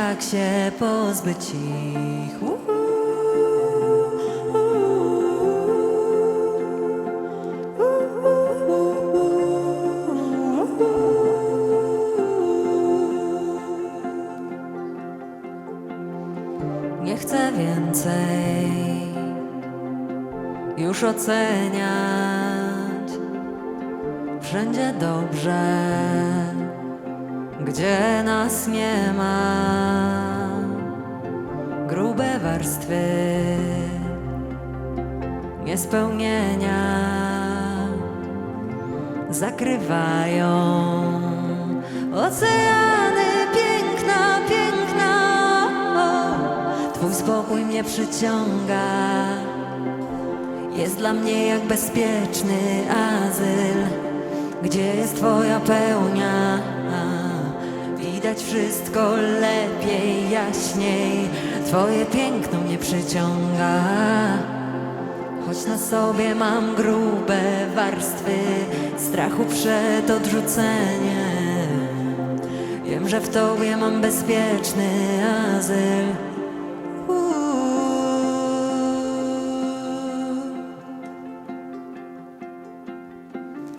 Musi we mnie być coś więcej, jeśli jestem częścią Ciebie. Nie opuszcza mnie nadzieja, tylko coraz mocniej tęsknię za Tobą, tęsknię. Twój spokój mnie przyciąga, jest dla mnie jak bezpieczny azyl, gdzie jest Twoja pełnia. Widać wszystko lepiej, jaśniej, Twoje piękno mnie przyciąga. Choć na sobie mam grube warstwy strachu przed odrzuceniem, wiem, że w Tobie mam bezpieczny azyl. Twój spokój mnie przyciąga, jest dla mnie jak bezpieczny azyl, gdzie jest Twoja pełnia. Widać wszystko lepiej, jaśniej, Twoje piękno mnie przyciąga.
Zawsze bardzo chciałem, żeby mi napisali na nagrobku był muzykiem scenicznym. Więc tak sobie próbuję załatwić. Moi drodzy, lądując, jeszcze jedna tylko rzecz. W tym wszystkim, co wam mówię, w tym, w jaki sposób Pan Bóg kocha, jak daleko się jest w stanie posunąć, jak bardzo chce nas ocalić, jest jedna rzecz, która mnie absolutnie zachwyca, dlatego, że to wszystko dzieje się za Nim. Co znaczy za Nim? Jest takie zdanie u świętego Pawła w liście do Rzymian, gdzie Paweł mówi tak. Bóg zbawił nas, kiedy byliśmy jeszcze grzesznikami. Nie kiedy się nawróciliśmy. Nie kiedy żeśmy porzucili złe drogi, poszliśmy za dobrem, uświęciliśmy się i w ogóle byliśmy super. Pan Bóg wtedy spojrzał i kocham Cię tak. Nie. Zanim się nawróciliśmy, zanim przestaliśmy grzeszyć, zanim poszliśmy za Nim, to On już nas zbawił. To jest to, co się nazywa w teologii tak ładnie miłością uprzednią Pana Boga. On po prostu nie czeka, aż będziemy gotowi. Z bardzo prostego powodu. Jakby miał czekać, to by się nie doczekał. Jest taka scena, ostatnia scena, którą chciałem wam opowiedzieć, która przepięknie to pokazuje i ona się w ogóle wydarzyła w moim życiu, w sensie dosłownie się wydarzyła. Jest taka rozmowa, kiedy Pan Jezus gada ze świętym Piotrem po zmartwychwstaniu, może pamiętacie, tak zwana ta słynna rozmowa o miłości, te takie 3 razy pytania, nie? Czym mnie kochasz? Pewnie niektórzy kojarzycie. Bardzo kocham tę scenę. Mam takie wrażenie, że myśmy ją trochę w Kościele tak trochę zubożyli, bośmy z niej zrobili takie trochę wynagrodzenie za zdradę. Nie wiem, czy to kojarzycie sprawę. 3 razy Piotr się Pana Jezusa zaparł, co nie? 3 razy powiedział, nie znam tego człowieka, w oczy mu to powiedział przed śmiercią. No i potem jest potrójne, czym mnie kochasz, czyli, że tak powiem, było 3 na minusie, jest 3 na plusie, przeprosiłem, jesteśmy git, nie? Sprawa wyrównana. To nie o to chodzi. Zobaczcie tę scenę, to jest cudowna scena, ja kocham tę scenę. Po zmartwychwstaniu Pan Jezus przekazuje uczniom przez kobiety, że mają pójść do Galilei i tam się z nimi spotka, co nie? Oni tam idą, Jego tam jeszcze nie ma. Nudzą się chłopy, idą na ryby. I znowu jest taki poranek, kiedy łowią ryby, nic nie złowili. Pojawia się Pan Jezus, Jan go rozpoznaje, mówi, że to jest Pan. Pan Jezus mówi, słuchajcie, zarzućcie tam i tam, bo tam są ryby. Popłynęli, zarzucili. I Jezus po tym połowie mówi, chodźcie, na pewno jesteście głodni, zapraszam was na śniadanie. Jest napisane, że przygotował ognisko, piekła się ryba, było parę chlebków, nie? I Jezus mówi, chodźcie coś zjeść. I kocham tamtą scenę, kiedy oni siedzą przy tym ognisku. Na początku jest taka konsterna. W sensie ewangelista pisze, chociaż wiedzieli, że to jest Pan, to nic się nie odzywali. Czyli wiecie, siedzą, jest taka cisza, nie? Tak nic nie mówi. Znaczy, troszeczkę im się nie dziwię. No bo pomyślcie, co można w takim momencie powiedzieć? Jak było w grobie? No bo... Słuchajcie, oni siedzą przy śniadaniu z kimś, kto żył, umarł, włożyli go do grobu, a teraz siedzi i rybę szamie, nie? No to co to zapytać, nie? Tam, spotkałeś tam kogoś, nie? Było światełko w tunelu? Nie? No co go zapytać, nie? No więc taka cisza jest, nikt się nic nie odzywa, nie? I tą ciszę przerywa Pan Jezus. I nagle on tak patrzy na nich i mówi, Piotrek, miałem takie pytanie. Słuchaj, ty mnie kochasz bardziej aniżeli ci? No i zobaczcie, jakie to jest straszne pytanie. To jest perfidne pytanie. To nie jest pytanie o miłość. To jest pytanie o miłość w porównaniu. No bo Jezus go pyta, czy kochasz mnie bardziej aniżeli ci. Kto to są ci? No ci to są ci, którzy tam siedzą, nie? Czyli mamy tam 6 uczniów, bo ich tam była 6. Siedzi 6 uczniów i Pan Jezus mówi tak, słuchaj, Piotrek, mamy tu kolegów, nie? Czy ty mnie kochasz bardziej niż chłopaki? Słuchajcie, to jest straszne pytanie. To mi się to kojarzy z takimi zawsze imprezami rodzinnymi. Jak zawsze się jakieś takie małe dziecko pytało, nie? Zuziu, a ty kochasz bardziej mamusię czy tatusia? Nie? Co takie dziecko ma zrobić wtedy na takie pytanie, nie? Zobaczcie jeszcze, jaka jest perfidność tego pytania. Słuchajcie, tam wśród tych uczniów siedzi święty Jan. Wiemy, że tam był. Ten tak zwany umiłowany uczeń, nie?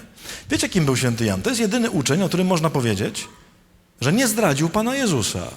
No bo on do samego końca wytrwał pod krzyżem, nie? Wszyscy nie uciekli. Pod krzyżem nie było żadnego z 12 poza jednym, poza Janem. Można powiedzieć, że Jan był wierny aż do śmierci. No bo dosłownie do śmierci był wierny. Czyli zobaczcie, skoro tak jest, skoro tam siedzi Jan, to de facto na czym polega to pytanie, skoro Pan Jezus pyta o miłość w porównaniu? No to pytanie tak naprawdę brzmi tak. Piotrze, zdrajco, Czy kochasz mnie bardziej niż Jan, który mnie nie zdradził? Kochani, to jest straszne pytanie, bo na to pytanie jest tylko jedna odpowiedź. No nie może powiedzieć zdrajca, że kocha bardziej niż ten, który był wierny, nie? No jak chłop zdradzi babę, no to nie może powiedzieć do swojej żony, kochanie, kocham cię bardziej, nie? I cię zdradziłem, nie? No nie. I zobaczcie, Piotr, na początku ja mam takie wrażenie, on zupełnie nie rozumie pytania. Ja myślę, że on w ogóle myślał, że jest konkurs, tak jak zawsze, nie?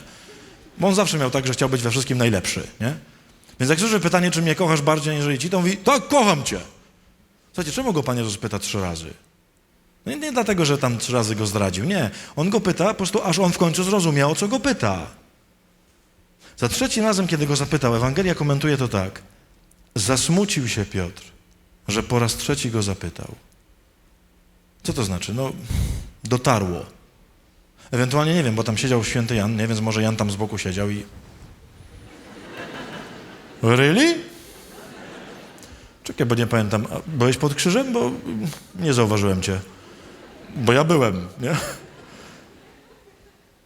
Zobaczcie, co on na to odpowiada. Mówi tak. Panie, Ty wszystko wiesz. Czyli co znaczy to zdanie? No dobra, okej, rozumiem, tak? Ja jestem zdrajcą, on nie jest zdrajcą. No dobra, pojąłem. Panie, Ty wszystko wiesz. I to byśmy się spodziewali, że powie, no to nie mogę Cię kochać bardziej, no on Cię kocha bardziej, no. A Piotr mówi coś innego. Piotr mówi, Panie, Ty wszystko wiesz. I tak Cię kocham bardziej. Słuchajcie, to jest najbezczelniejsza odpowiedź świętego Piotra ever, jaką kiedykolwiek powiedział. On patrzy Janowi w oczy, temu, który był wierny i mówi, kocham bardziej od Ciebie. Pamiętacie, co na to odpowiedział Pan Jezus? Jak to usłyszał Pan Jezus, to powiedział do niego, no to będziesz papieżem. Bo mówi do niego, to paś moje owce. To się teraz się nadajesz. Kochani, co się stało w tej rozmowie? Dla mnie to jest najważniejsza rozmowa świętego Piotra z Panem Jezusem. Mam wrażenie, że Pan Jezus w tej jednej rozmowie odarł tego człowieka ze wstydu. Ze wstydu tego, co on zrobił. Czyli nauczył go, Piotrze, nie interesuje mnie Twoja zdrada, tylko interesuje mnie Twoja miłość. I nie chcę, żebyś myślał o sobie przez to, że jesteś zdrajcą, w związku z tym jesteś gorszy i nie możesz kochać, tylko Cię pytam, czy mnie kochasz, a nie czy mnie zdradziłeś. Kochani, wiecie, że Piotr musiał być strasznie złamany tym, co zrobił i on musiał siebie strasznie skreślić. Kochani, jest tego sygnał w Ewangelii, bardzo piękny, w ogóle bardzo zabawny, ja kocham ten fragment. Pamiętacie po zmartwychwstaniu, jak kobiety idą do grobu, nie, żeby namaścić Pana Jezusa, nie wiedzą, że zmartwychwstał. I tam są aniołowie. I kobiety pytają, gdzie On jest, nie, gdzieście Go położyli. A aniołowie mówią, nie ma Go tu, powstał z martwych. Mówi, przekażcie uczniom i Piotrowi, że poszli do Galilei.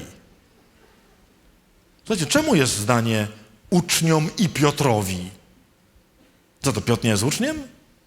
Mało tego, to zdanie jest tylko u świętego Marka. Jak weźmiecie Łukasza, Mateusza i Jana, to wszędzie jest przekażcie uczniom, kropka.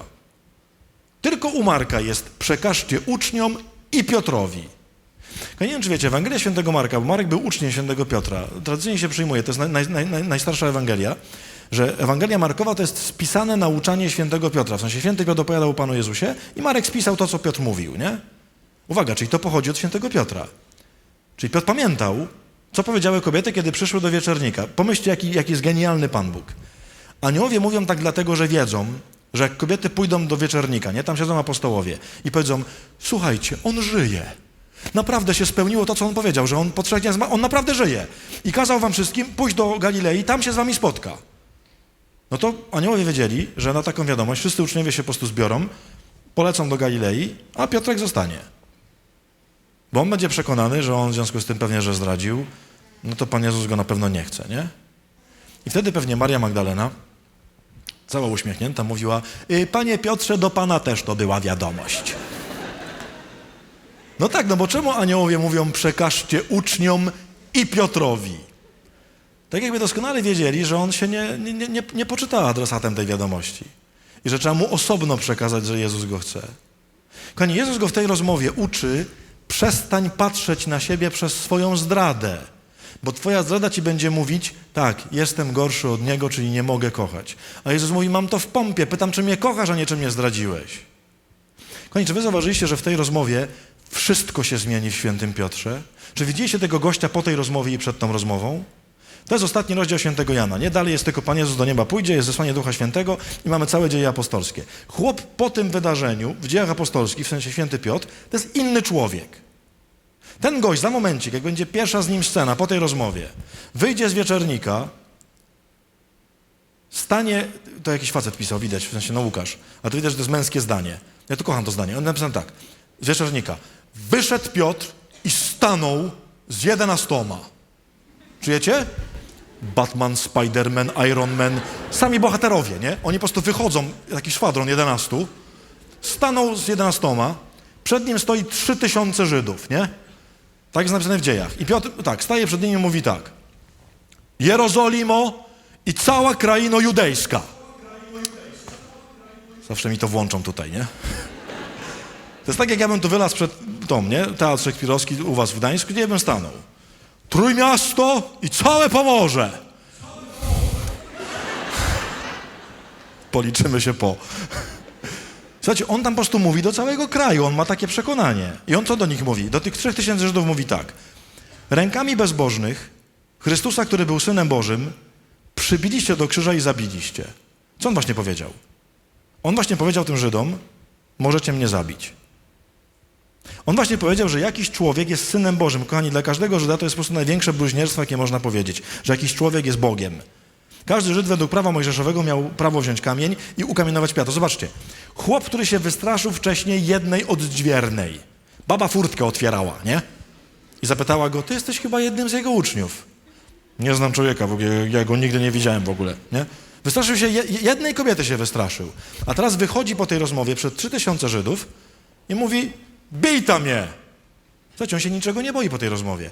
Za momencik Piotr będzie chodził od miasta do miasta, nie? Kocham te fragmenty, jak jest napisane, że jak będzie wchodził do miasta, to będą kładli chorych na ulicach, żeby chociaż cień przechodzącego Piotra padł na chorego. I jak cień Piotra padnie na chorego, to ten chory będzie wstawał zdrowy. Ten chłop cieniem uzdrawiał. Czujecie to? Słuchajcie, Jezus nie robił takich rzeczy. Ja byłbym świetny w tym, bo ja mam duży cień. Jak taki bombowiec bym tak... Nie?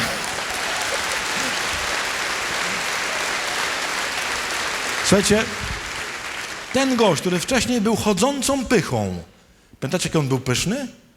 Pamiętacie tą Ewangelię, jak on upominał Pana Jezusa? Pod Cezareą, nie? Jak Pan Jezus powiedział, że umrze na krzyżu, że go zabiją i tak dalej. To napisane, że Piotr wziął go na bok. Czujecie? Syna Bożego, nie? Chodź tu.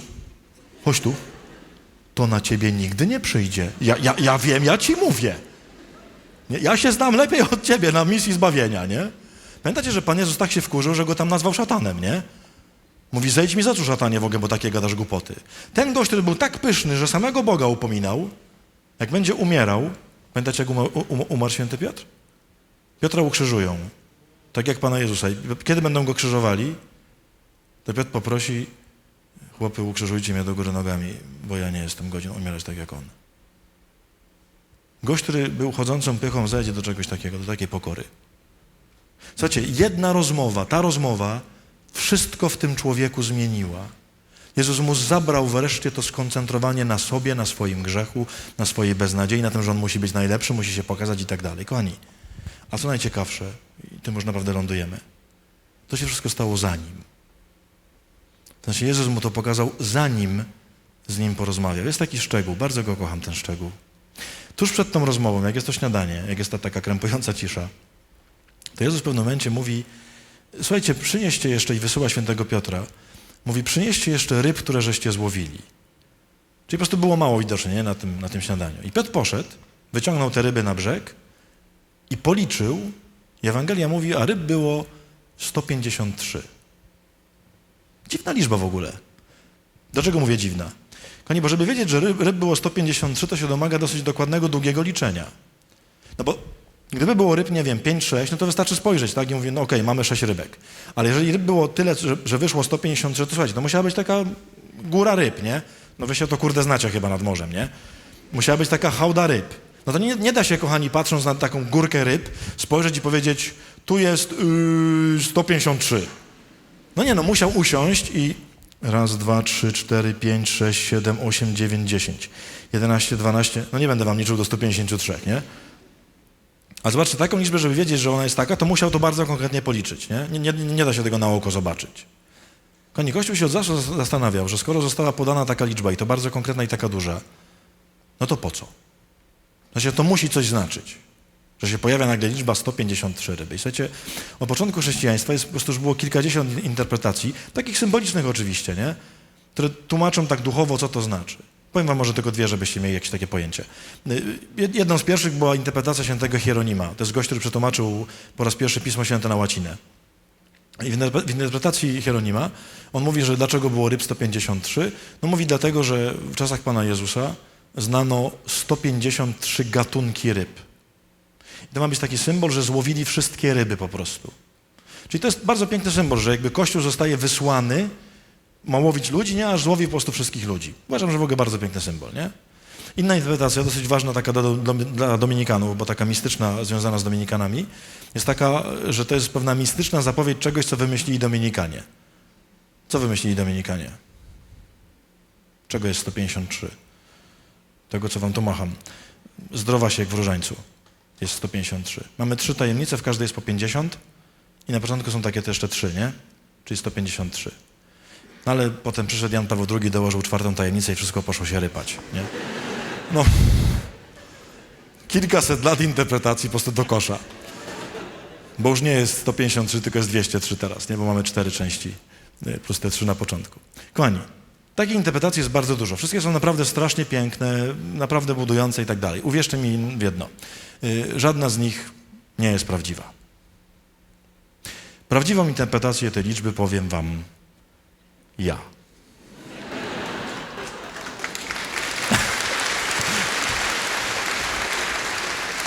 Co tam 2000 lat tradycji Kościoła? Słuchajcie, problem Kościoła polega na tym, że Kościół od 2000 lat zastanawia się nie nad tą liczbą, nad którą się trzeba zastanawiać. Bo ryb nie było 153, mimo że jest tak tam napisane. Jeżeli ktoś jest chociaż odrobinę inteligentny w trakcie słuchania mnie i tego, co mówiłem, bardzo lubię dokuczać ludziom, to się zorientował w pewnym momencie, jak mówiłem tą historię, że kiedy Pan Jezus ich zaprosił na śniadanie, to na ogniu piekła się jeszcze jedna ryba. Co to znaczy? Kiedy Pan Jezus wysłał Piotra po te ryby i on je przyniósł, to przyniósł i powiedział: mistrzu, mamy 153, a tu masz jeszcze jedną. To jest 154. I chodzi o liczbę 154, a nie o 153. Dlaczego? Bo 154 dla Piotra to jest liczba bardzo oczywista. I dlatego Piotr został wysłany po te ryby. Co to jest, kochani, 154? 154 to jest 77 plus 77. To jest 2 razy 77. Tak, wiem. Widzę wasze niektóre oczy. No toś interpretację szczelił, gościu. Umiesz dzielić na 2, brawo, brawo, nie? Uwaga, kochani. To jest naprawdę oczywiste. Już wam mówię dlaczego. Króciutka lekcja hebrajskiego. Bardzo krótka. W większości języków istnieją tak zwane stopnie przymiotnikowe. W języku polskim istnieją 3 stopnie przymiotnikowe. Na pewno kojarzycie. Piękny, piękniejszy, najpiękniejszy, nie? Mamy...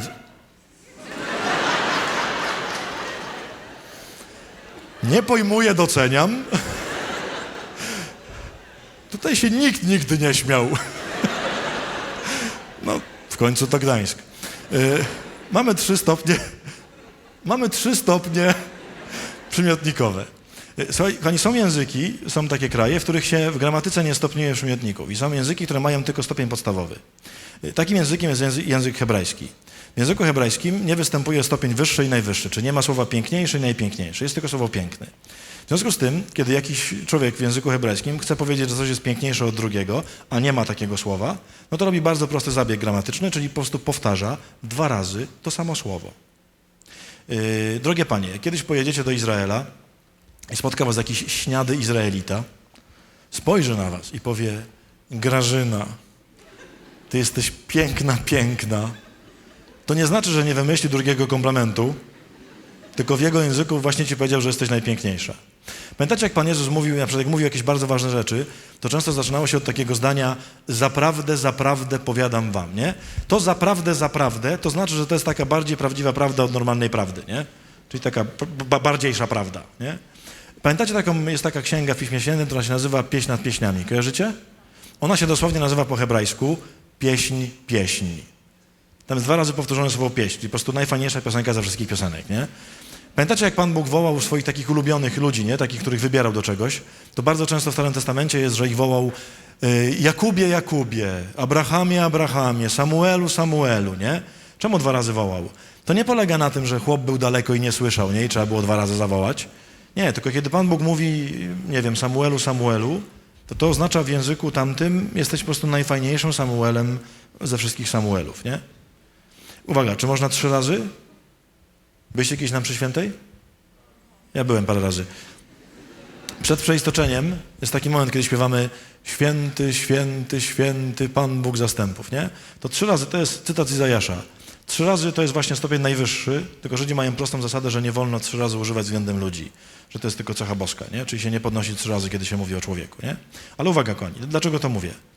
Pamiętacie taką rozmowę Pana Jezusa z Piotrem? Kiedy Piotr przychodzi do Pana Jezusa i mówi tak: Mistrzu, jak ktoś zawini przeciwko mnie, na przykład mnie zdradzi, to czy ja mam mu 7 razy przebaczyć? Naprawdę? Tak dużo? A Jezus mówi, nie, no jakie 7? No co ty? 77. Co to znaczy? 77 to jest cyfra, która oznacza zawsze przebaczasz. Zawsze. Nie ma końca w przebaczeniu. Uwaga, kochani. Piotr, kiedy przychodzi z tymi rybami, jak napisane, on je policzył i widzi, że ryb jest 154, uwierzcie mi, on wtedy widzi w swoim języku 77, 77. Czyli przebaczyłem. Zanim z nim porozmawiał, zanim go zapytał o miłość, już mu dawno pokazał, już ci tłumoku dawno przebaczyłem. Wiecie, że, mam nadzieję, że chodzicie jeszcze do spowiedzi. Jak idziecie do konfesjonału, to zanim uklękniecie w tym konfesjonale, to Bóg już wam dawno przebaczył. Tam powinna na drzwiach taka kartka wisieć w tej budce. Przebaczyłem. Nie wieszamy jej tylko z jednego powodu. Bo jakbyście zobaczyli, byście powiedzieli, a to nie idę. To. Tylko dlatego. Kochani, to się wydarzyło w moim życiu bardzo dosłownie. Czy wiecie, jak ja się nazywam? No niektórzy kojarzycie, nie? Nie no, może ktoś tu przyszedł i tak patrzą, widz, co to jest za kogoś w ogóle? Co ja tu robię, nie? Nazywam się Adam Szóstak. Wiecie, jak się nazywam po hebrajsku? Bo ja mam hebrajskie imię. Imię Adam to jest imię hebrajskie. No wiecie, co to znaczy Adam? To jest z Księgi Rodzaju, nie? Adam to jest hebrajski rzeczownik. To nie jest w ogóle imię, to potem dopiero stało się imieniem. Ale to jest w ogóle rzeczownik hebrajski, Hadam, który oznacza po prostu człowiek. Tam, gdzie jest napisane w Księdze Rodzaju, Bóg stworzył Adama, nie? To nie chodzi o to, że stworzył chłopa o imieniu Adam, tylko stworzył człowieka. Po prostu. Ja mam na imię człowiek. Jak do mnie ktoś mówi na przykład w nerwach, nie? Człowieku! To mi mówi po imieniu, nie? Zresztą mówię, słucham. Nazywam się Szóstak. To jest od cyfry 6. Wiecie, co znaczy cyfra 6 w języku hebrajskim? Nie będę wam teraz długo tłumaczył. To jest znowu cały system. Każdej liczbie przypisują pewne znaczenie. Co znaczy 6 w języku hebrajskim? Pamiętacie, którego dnia Pan Bóg stworzył człowieka? 6. Przez 5 dni stwarzał świat, 6 Adama i Ewę, 7 odpoczął, nie? 6 po hebrajsku to jest człowiek, bo to jest dzień człowieka. Ja się de facto nazywam, jakby Żyd do mnie mówił, to by mówił do mnie człowiek. Czyli inaczej Adam. Słuchajcie, ja przez kilkadziesiąt lat swojego życia gardziłem sobą. Może część z was słuchała mojego świadectwa. Jeśli nie, to jest jedyny film Szóstaka w internecie, jaki warto posłuchać. Resztę sobie możecie odpuścić. Ale ten jeden posłuchajcie. Ja mam kilkadziesiąt lat bardzo strasznego życia. Ogromnych grzechów. Ja przez kilkadziesiąt lat budziłem się z absolutną pogardą dla siebie. Do momentu, aż zrozumiałem, jak się nazywam. Bóg mi nagle powiedział, że od początku życia, odkąd mnie ochrzcili, mówi do mnie: Adam, Adam. Czyli jesteś najfajniejszym Adamem ze wszystkich Adamów. Jesteś najfajniejszym człowiekiem ze wszystkich człowieków. Zawsze to wszyscy brawo bili.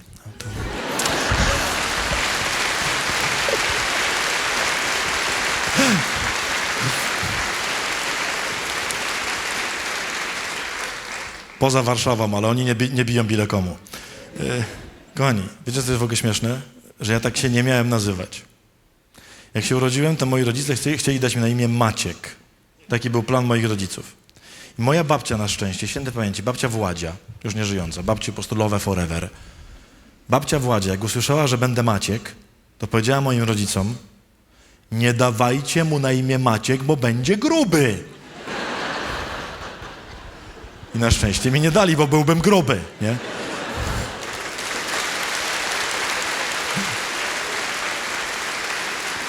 Moi drodzy, ja zdaję sobie sprawę z tego, że nie każdy z was jest pobłogosławiony takim imieniem i nazwiskiem jak ja. Rozumiem tę rozpacz, jakby jednoczę się. Ale kochani, to jest prawda o każdym z nas tutaj.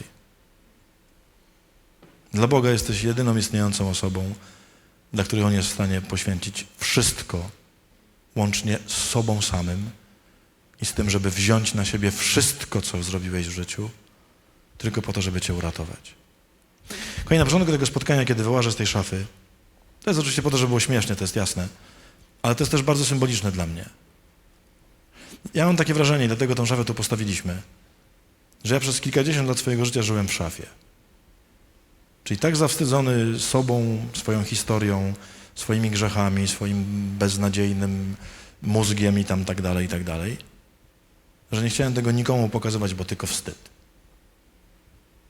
Do momentu, aż on przyszedł i powiedział: ale Adam, ja to wezmę na siebie. I ty się już nie musisz wstydzić, możesz wyjść z tej szafy. Kochani, wielu ludzi, kiedy słyszy moją historię, kiedy słyszy, co zrobiłem w życiu, to mówi: ty to się szóstak wstydź. Niech mówią. Oni nie wzięli na siebie tego, co ja zrobiłem. On wziął. I dla mnie bycie Jego uczniem polega na tym, że mogę stanąć względem mojej historii, względem mojego życia, względem moich błędów, względem moich upadków i mogę powiedzieć: już się nie wstydzę. I na tym polega bycie Jego uczniem. I o tym wam Aga na koniec zaśpiewa.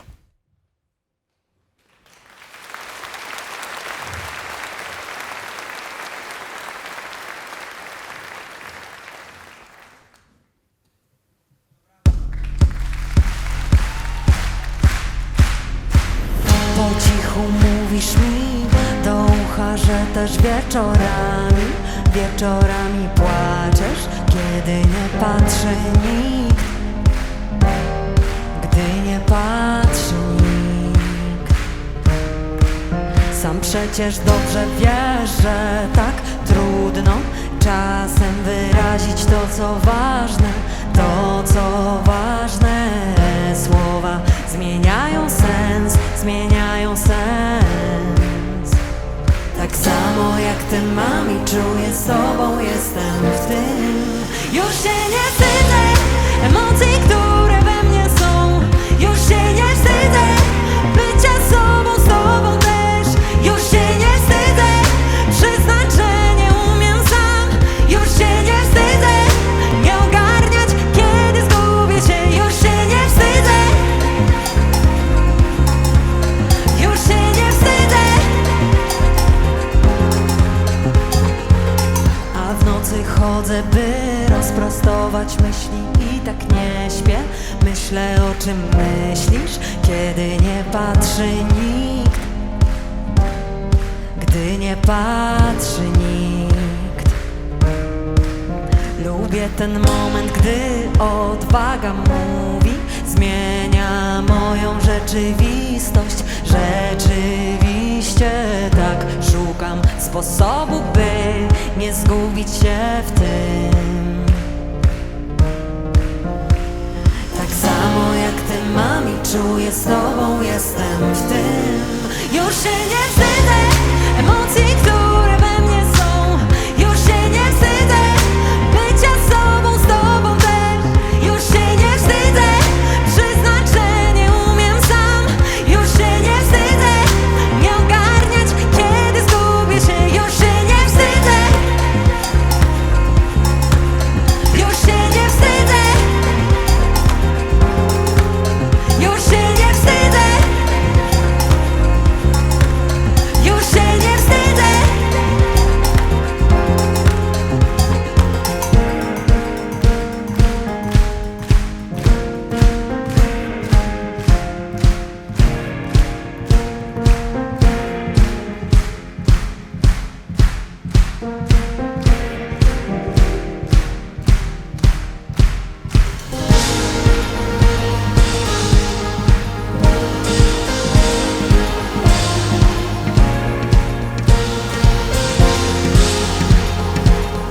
Moi drodzy, Agnieszka Musiał, Kamil Siciak i Janek Smoczyński.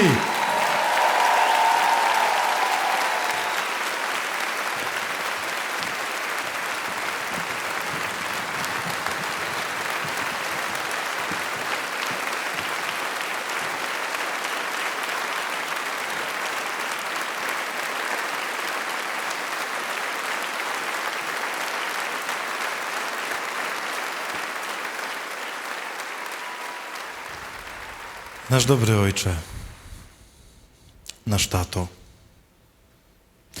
bardzo Cię proszę, połóż teraz na naszych głowach swoją dłoń. Dłoń, która jest pełna ciepła, pełna miłości, pełna miłosierdzia, pełna życzliwości. Ojcze, sięgnij tą dłonią do samego dna tego, kim jesteśmy, do samego dna naszego wstydu, naszego grzechu, naszego zła, tego wszystkiego, co jest w nas obrzydliwe. I Ojcze, oczyść nas, wydobądź to, usuń to, zabierz to na siebie. Niech Twoje ręce, niech Twoje dłonie, niech Twoje ramiona nas otoczą, otulą i niech nas podniosą do góry. Niech nas zamkną w Twoim łonie, pod Twoim sercem, gdzie już zawsze będziemy bezpieczni, gdzie już niczego nie będziemy się musieli bać i niczego nie będziemy się musieli wstydzić. Niech Was wszystkich strzeże, prowadzi i błogosławi Bóg Wszechmogący, Ojciec i Syn i Duch Święty. Amen. Wszystkiego dobrego, z Bogiem. Pa!